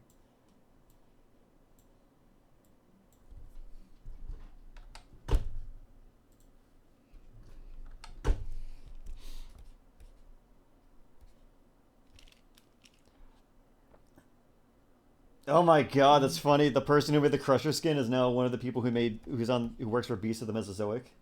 It's one of the sculptors. Really? That is so hilarious. Fantastic. Good for them. That's Who funny. who is it? Like I don't know, but like we're about to find out if someone knows. Well, the sculptors are for Beast of the Mesozoic are Rawl and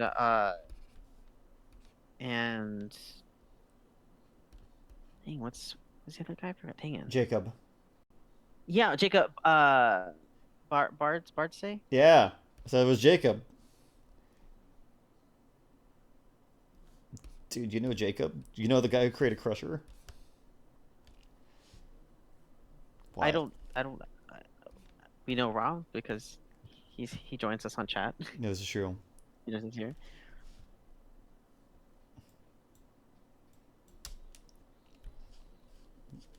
That's the next thing we gotta do. If you ever run into Jacob, say he's like, I know your secret. Tell me why'd you get rid of bring back Crusher. Make it into a figure. Make it no figure. You have the powers now. You have the training and the powers. Do not deny us Wait, this. wait, he doesn't do he doesn't do the slicing and dicing. He does the figure model. Somebody else slices and dices. That's how usually I think that's how they usually do it. Hmm.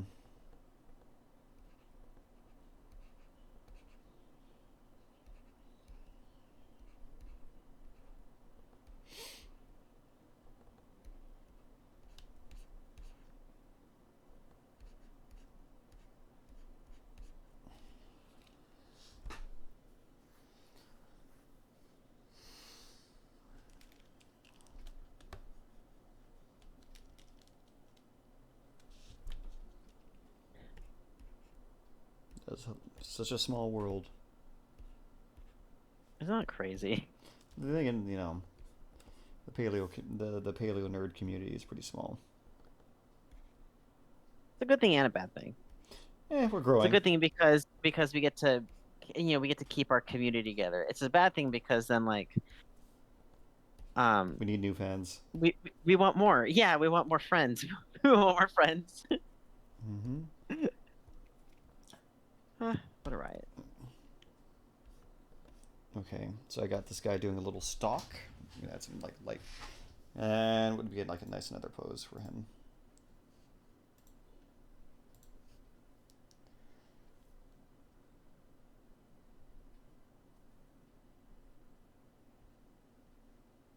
Mm, maybe like maybe kind of taking inspiration for you, being a good boy, doing a sit. Doing a sit, doing a good boy.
Let's combine these to the head already.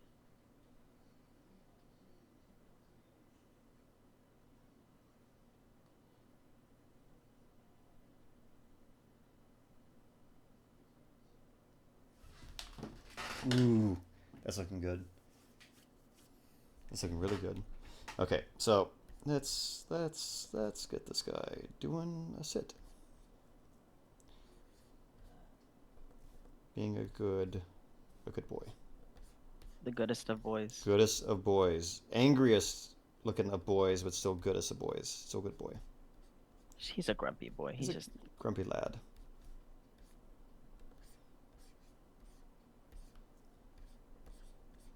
He just wants pets. They really do.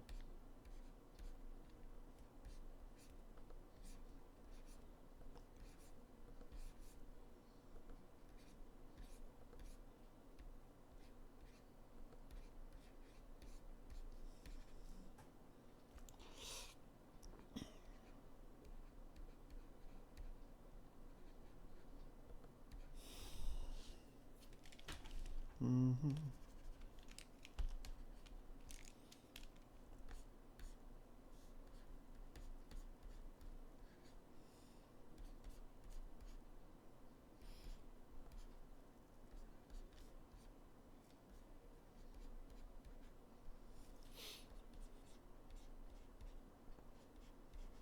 Mm-hmm. Like I said, these are just for fun kind of little sketches. Like I'm not gonna put too much effort into them for right now. If I was Yeah, gonna, otherwise we would be spending time. yeah, because I'd actually like have to go and clean up the lines, but you know, just want to kind of get the general flavor of this character.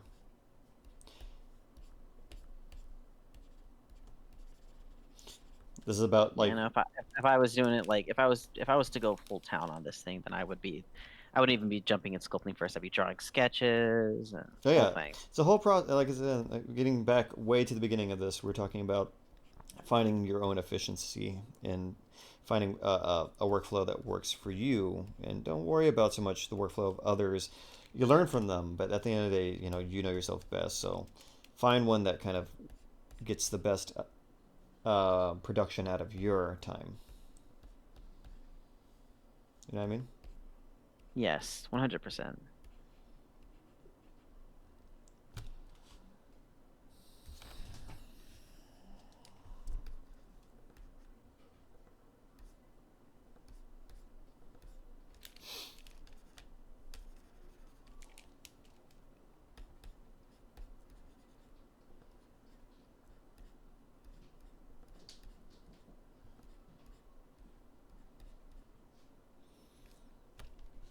Oh my god, I'm gonna have it panting.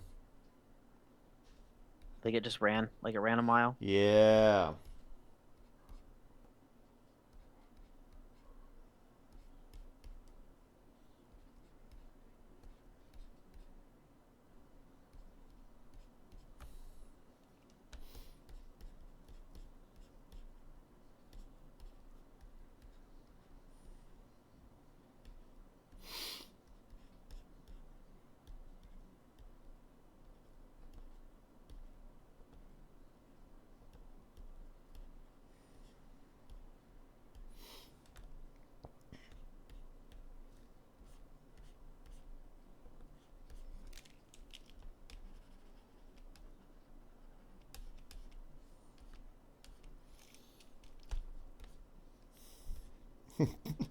He looks so goofy, just panting there.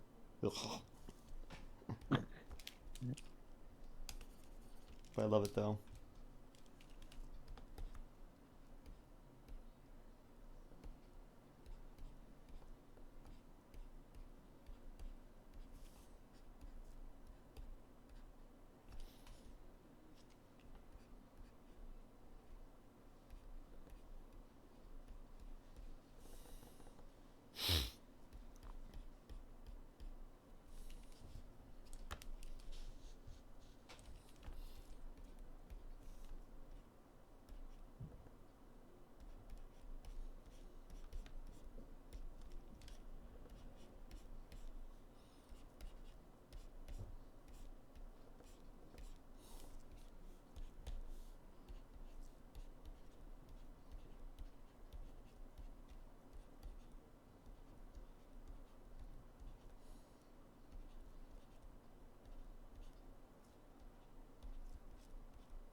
Mm.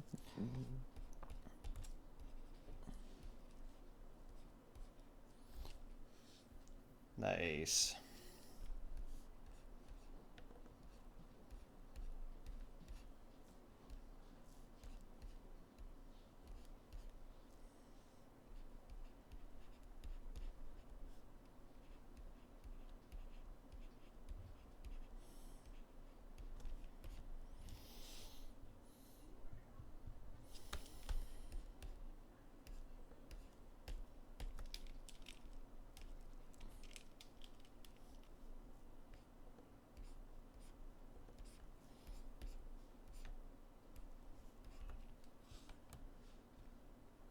Do you want to see like the little pose I got it in? We're just like, this is like breathing really hard.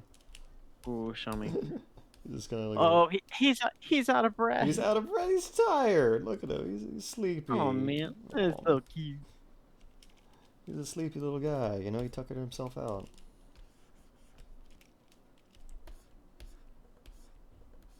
This is amazing. No, this is. It's very funny.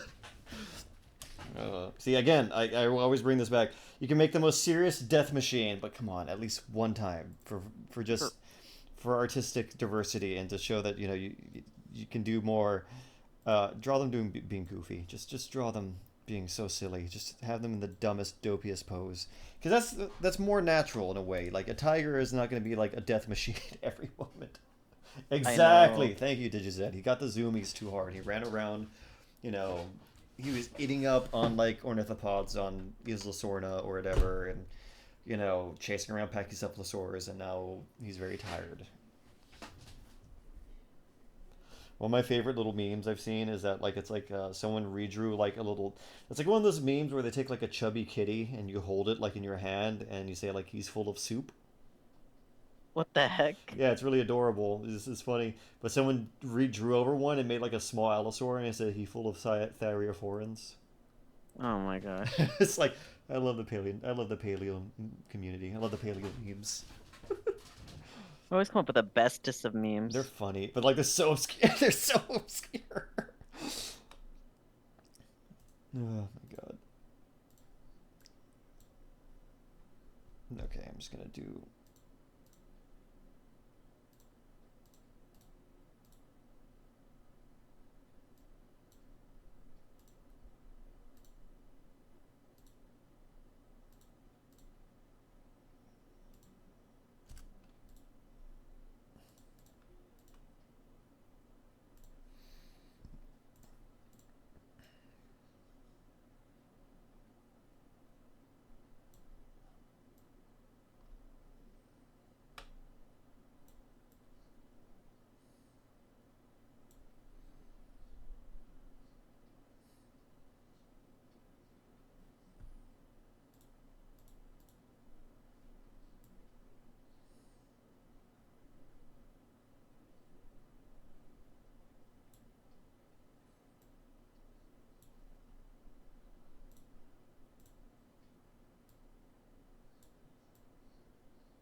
Okay, okay. Let me get this, and then I'm gonna start laying in some basic flat color on these guys.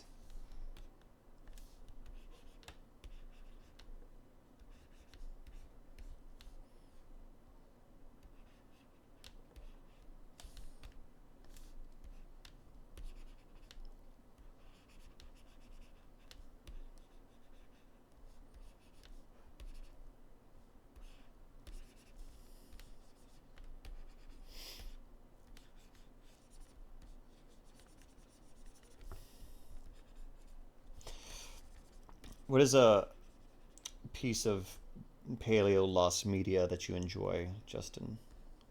Paleo lost media. What do you mean? What's Like, paleo lost media? like something that you can't find, like you remember it vaguely. Oh man, you know what? Um,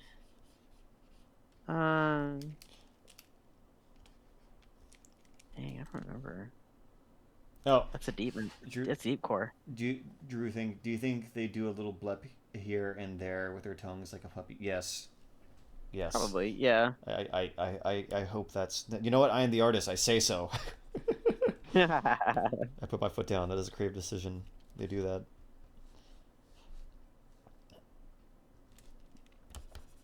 Let's see. If anything that I'm gonna campaign for in my creature design, make creatures goofy, make them super weird and funny, and just little goobers to watch. Because I love that. You know, that kind of makes it feel more natural. Like, you know, not everything has to feel like a nonstop killing machine. Because it kind of feels like even like Rexy from Jurassic Park, like was an inquisitive animal. There's intelligence there, you know? Yeah, and then in the Jurassic World movies, they just threw that out the window. Yeah, just like you don't really get a sense of like it having its own agency in its environment anymore, you know? Yeah, they didn't feel like animals anymore. They just felt like animated characters. Yeah, they felt like, you know, plot devices. Yeah. But that's, you know, neither here nor there. Getting back to what I mean, this is true, but I'm not disagreeing with you. You're 100% honest. But my main point is I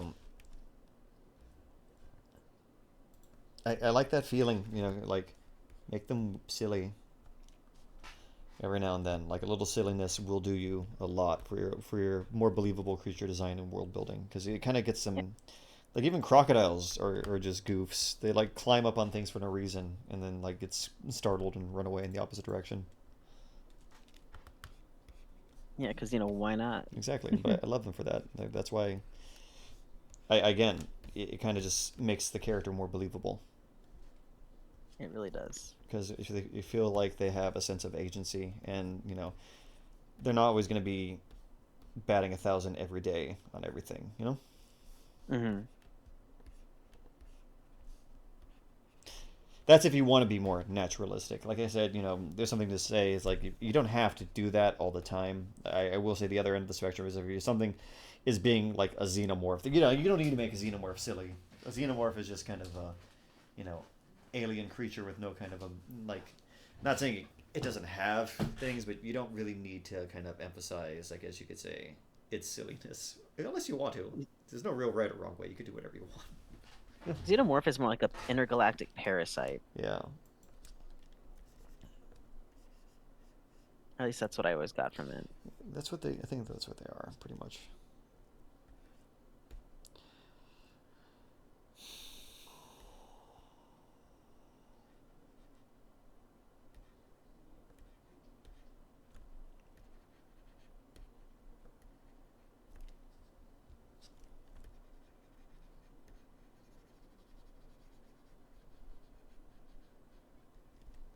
Yeah, it might be the best I'm gonna get. I guess I'll just start painting now. That's actually pretty good. That looks really great. Thank you. I just realized what this guy looks like. What does he look like? I can't unsee it now. He looks like Hmm. that one Digimon, Which one? Greymon, or yeah, I don't know any. I don't know any of the Digis with Mons. the T-Rex one that has like this exact color palette. Maybe he was inspired off of it. You know, maybe it's a subconscious thing. Hmm.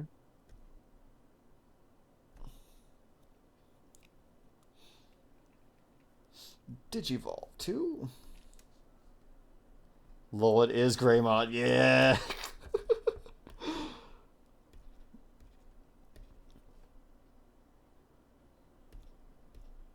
Change into digital. Uh.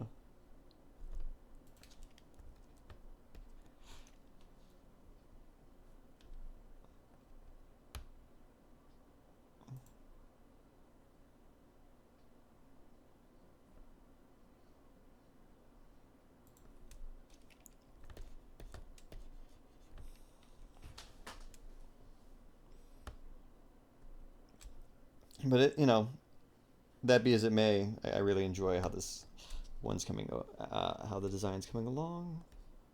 It's pretty cool.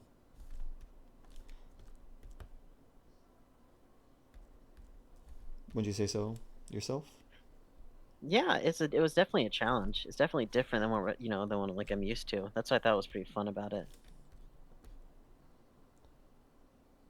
Oh, back to Paleo Lost Media. There's this old dino doc when dinosaurs ruled. Was it the one with like Jeff Goldblum?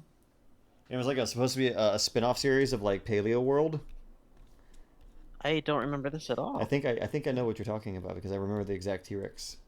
It had like it was like walking. It was a CGI T-Rex in the early 2000s, swinging his head back and forth in the middle of a desert savannah.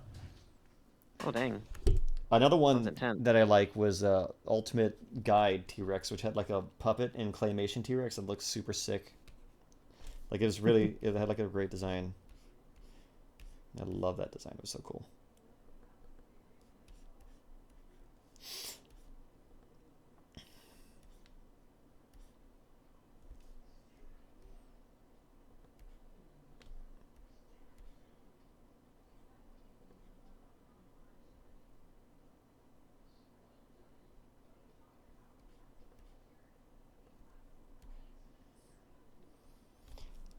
The dinosaurs from PBS has the best 2D animation for dinosaurs anywhere. Yes, DigiZed, you speak my language.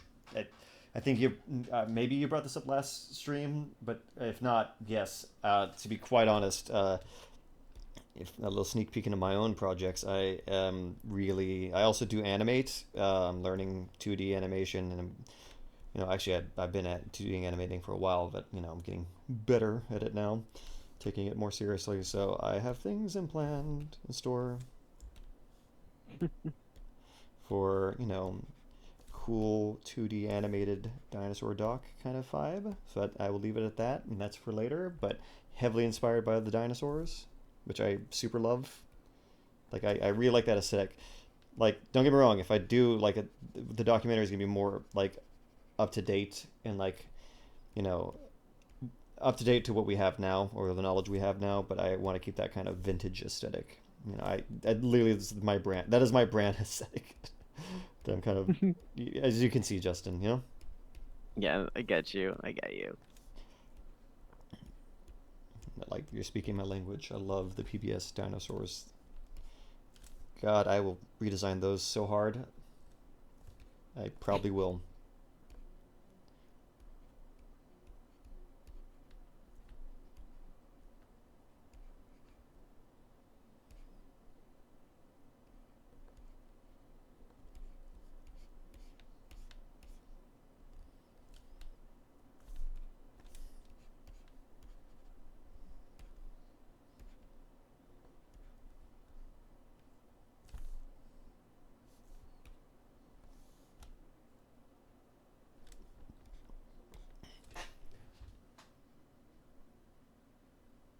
I love to see motion graphics or short animations in that style. If I don't do it first, because I also do animation, that's the beauty of it, though. We both can do it.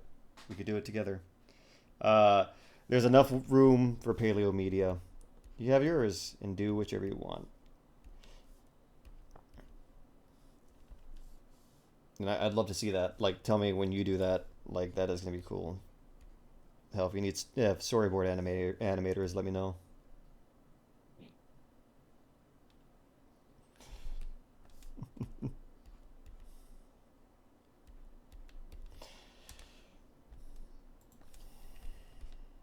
It's also like giving Tigrex from like monster. This looks like so many creatures. It looks like a Tigrex from Monster Hunter. It looks like from like Greymon, and also the the Tyrannonops. I love it though. I'm here for it. I think that's because a lot of people use similar kind of things. They remember last time we were talking about the dog raptor, right? When we were doing the Yeah. this is the dog Rex. The dog Rex. It really is. In all honesty, it really is.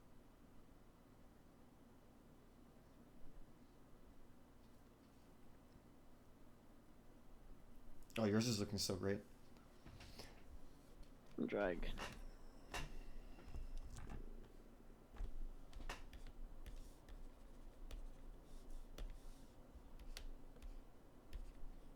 The soundtrack of the Dinosaurs 1992 is so amazing.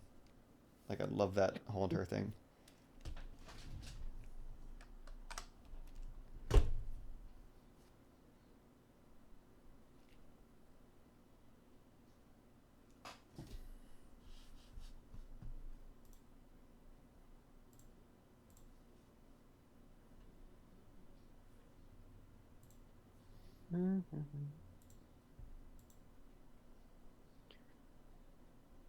And where's toy plastic? Okay, I think I got them. Let me just kind of play around with some other things real quick.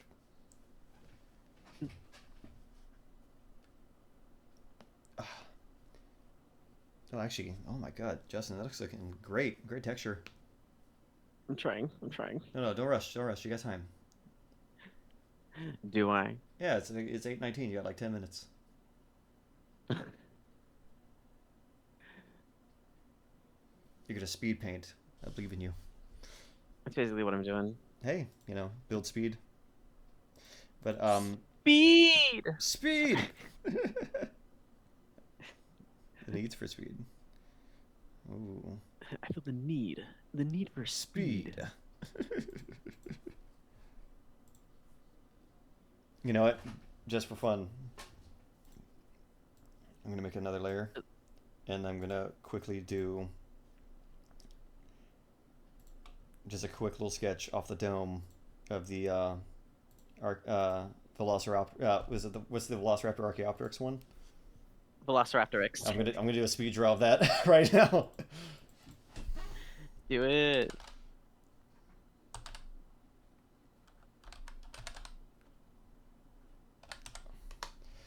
I'm gonna try so hard, so hard to get this one in. Oh, I got it. I need a reference image.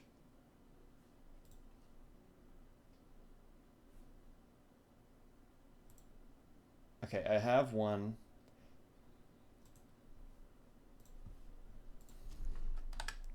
See if I could speed draw one in like 10 minutes. Try it out.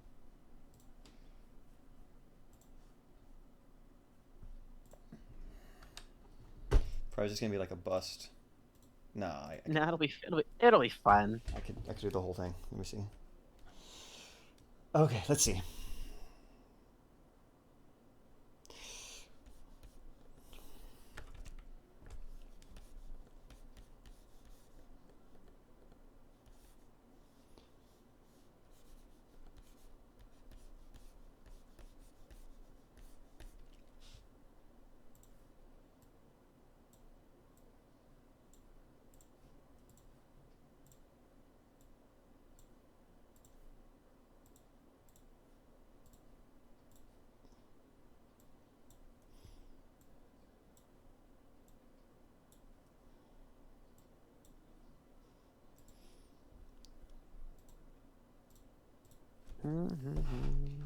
Okay.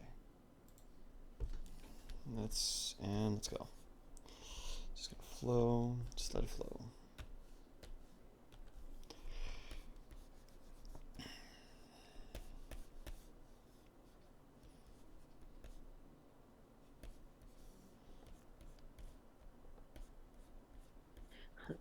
Speed run, speed paint. The thing is though, I'm gonna try and make it like an actual like instead of like a yeah. Hold on, I'm gonna do the chaos effect thing. So Like an interpretive speed paint? not like a speed What do you mean? draw.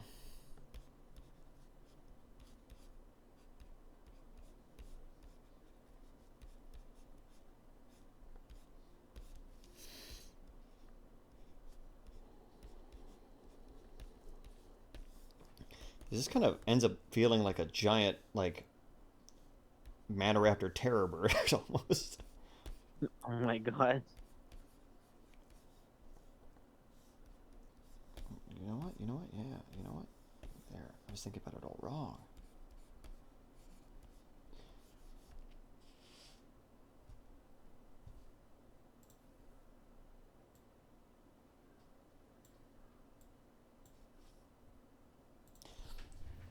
With the hatchling short film out, I hope we see a renaissance of Paleo animation from indie creators. I really hope so too. I really do think we're living in the golden age of new Paleo media, despite Jurassic's hold for the longest. I think with a prehistoric planet inspiring so many new people to kind of get back in their interest in science and paleontology, which frankly me and Justin love. Yes. It's that feeling of like new projects, new things, new fun things for people to do. And I think I'm here for it. I'm here to see it. I'm here to be a part of it. I'm here just for all of it.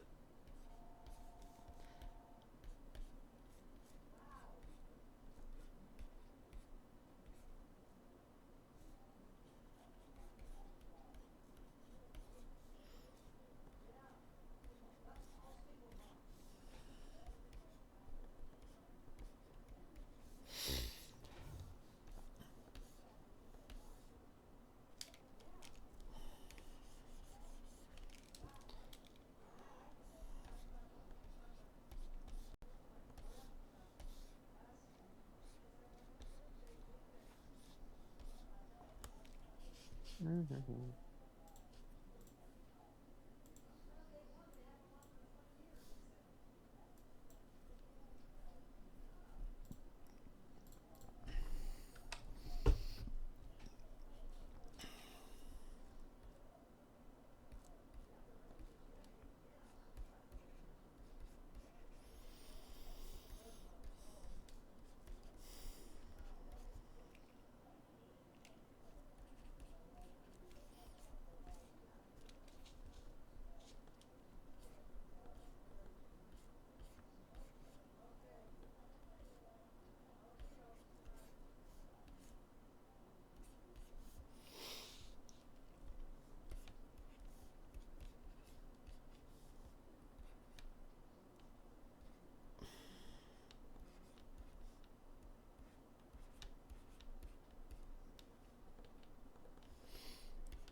Like this, like that. I think.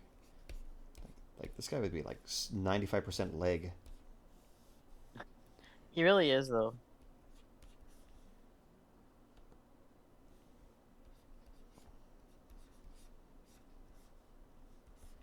I'm trying to have it doing like a secretary bird like kick.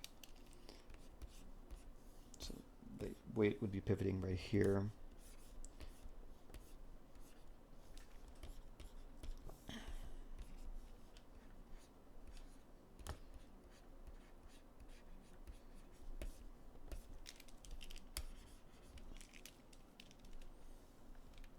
Actually, this is kind of. Hold on, this is actually looking pretty cool. Yeah.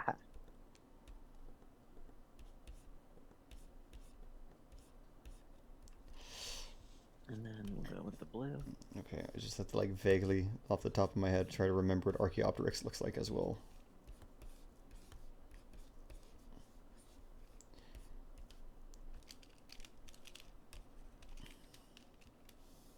Oh, that's looking good. Good job, Justin. Thank you. That's right. You're doing amazing. We're doing good. We're both gonna do this. We're gonna make this. It is happening, but only at Jurassic Park.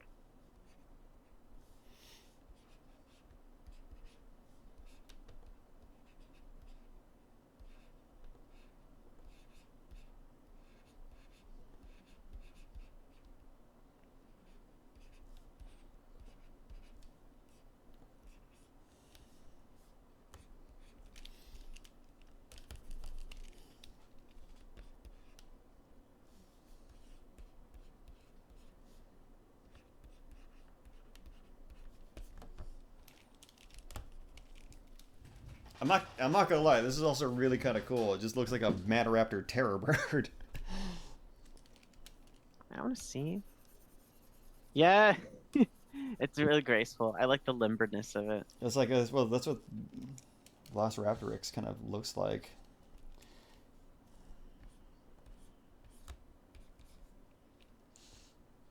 Imagine.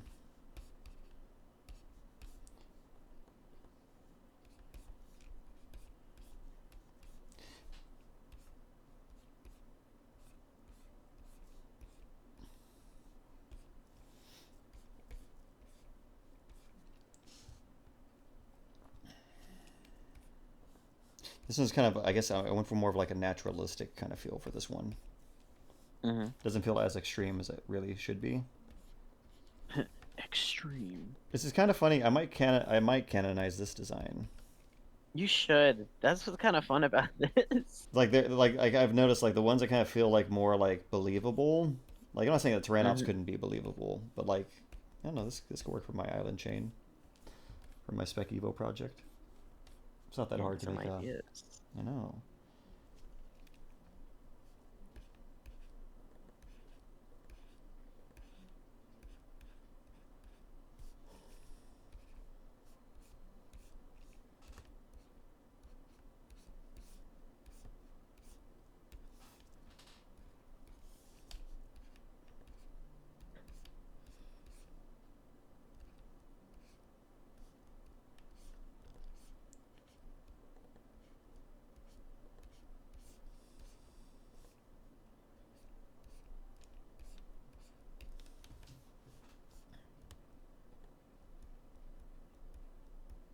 Imagine this guy's like kind of like.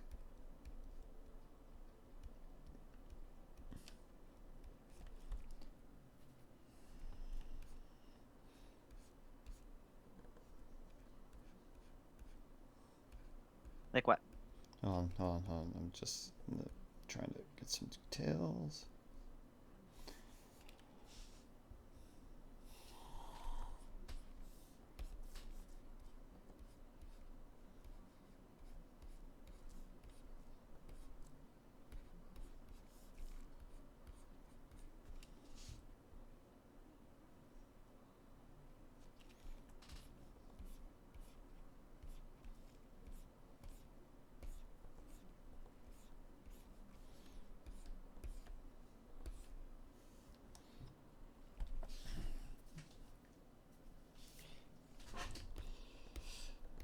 To be honest, if I going back real quick to like indie paleo media or like new paleo media, if someone can give me like, if Nigel Marvin came back to and gave us Prehistoric Park 2. Oh my gosh, I would be stoked. Like, come on, just come on, just once, please. Just give me that world where that happens.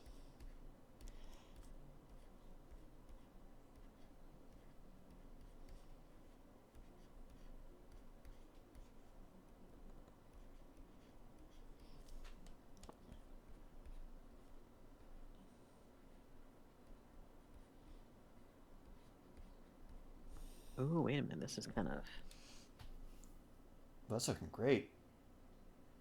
This might make it a little spicier. I think he does voice work for CompuCraft for Minecraft Dinosaur DLCs. I have seen that, and that blows my mind, but that's still awesome. Justin, did you know that? Who? Nigel Marvin does Minecraft content. I heard! I saw this recently. That's actually really cool.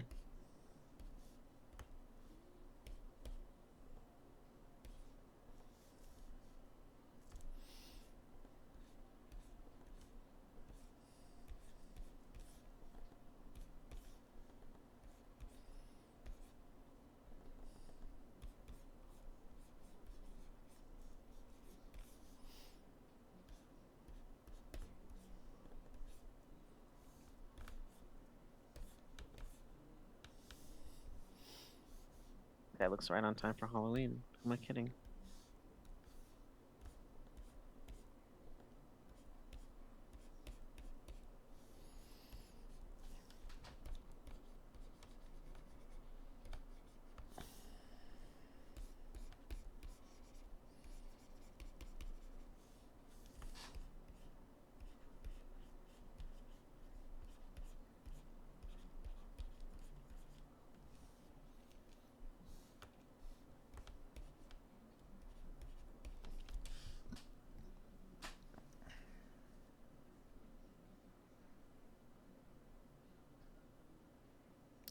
Okay, I think that's official. I'm gonna canonize this creature for my Spec Evil project.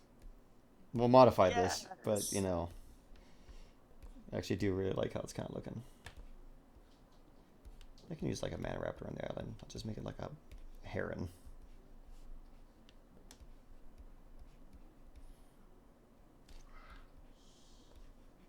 And add a couple more blue stripes on this thing, and I'm gonna be done with them. Nice. I think it actually looks pretty cool.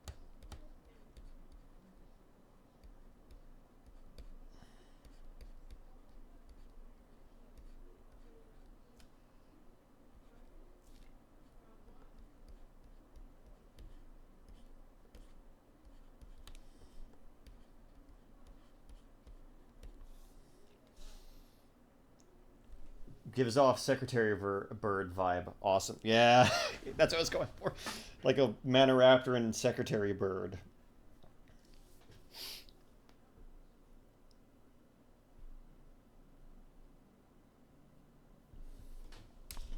But yeah, there's a little speed drawing, very rough speed drawing of, I guess it would be like the Archaeoraptor.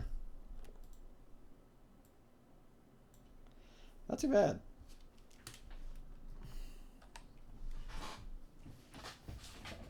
Some materials.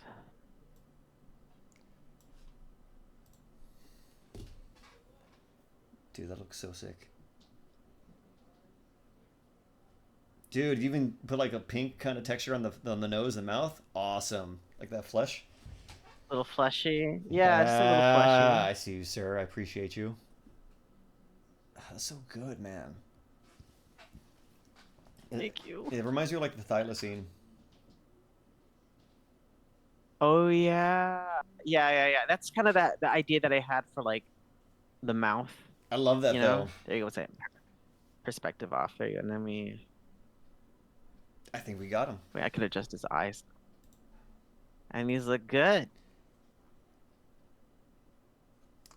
Aw, thank you, Drew.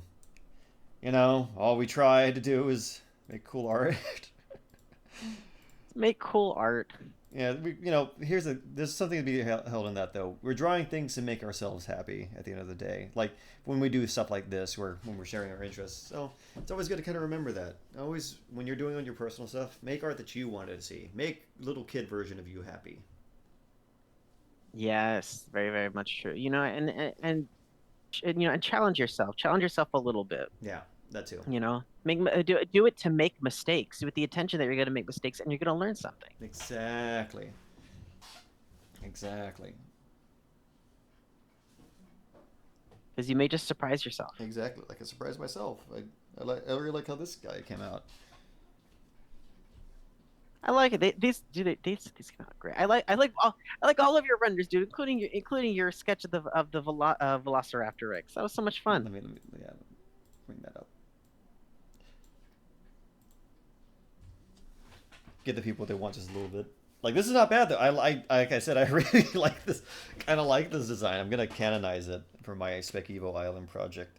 When I canonize a creature, pretty much means it's just gonna get some extra love and attention to actually become like a full-on design beyond this kind of initial sketch. You know? Yes. This is too much fun. So this is the second one. Cool. This is the second one from our streams that I'm canonizing. Like the other one is this Comstignathus, which I'm just gonna do some mild reworking. But oh yeah, the Compsognathus. yeah, so it's gonna be these two that make it to the island. They're not that hard to like This is cool. This is a good one. This is a good one. This is really good too. Yeah, I really love this. You got really great work. Some really good stuff in. Really good stuff in. Yeah, no, we did. And hey, by 8:37, we're actually pretty good on time. Yeah, it's gonna be awesome. Well, okay, folks, we're gonna call it a night pretty soon, and we're gonna be picking up again next week, and we're gonna be tackling the is it the Paradinonicus? Yes, the Paradinonicus. That's gonna be interesting to figure out. I have some ideas already in my head, but I'm gonna save them for the thing. But yeah, same. And then after that, we're gonna be planning our Ultimasaurus, and the Ultimasaurus is gonna be we're gonna have a little bit more fun with that one. We're gonna go a little crazy on that one. Yes. So we're gonna be working on figuring out kind of more of a proper workflow and really trying to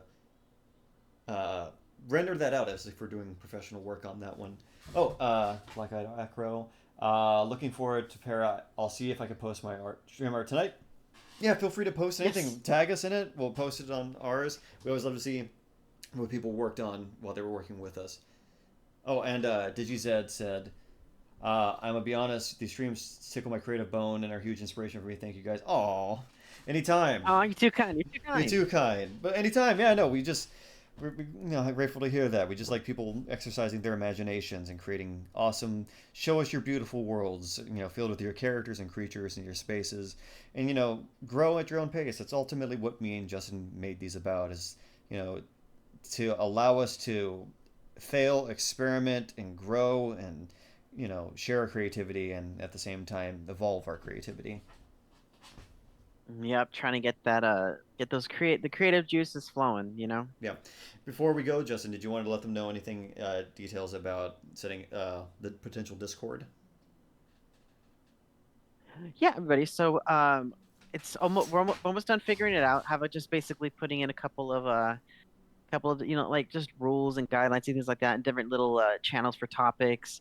But RJ and I have put together a Discord that's basically going to be a safe space, sort of for artists to be able to come through and share your work, show what you guys are working on, but also like positive feedback to network. Kind of bring back that social atmosphere that sometimes that fizzles out a little bit when we get older. But we want to be able to reestablish that community with everybody, and just start a new one so that we can all come together and just create good art for the better of ourselves, to share things with others, and don't ultimately let yourself be creative. Exactly. Anyway, folks. Yeah. Anyway, folks, have a great night, and we will see you next time. Have a great night. See you next week.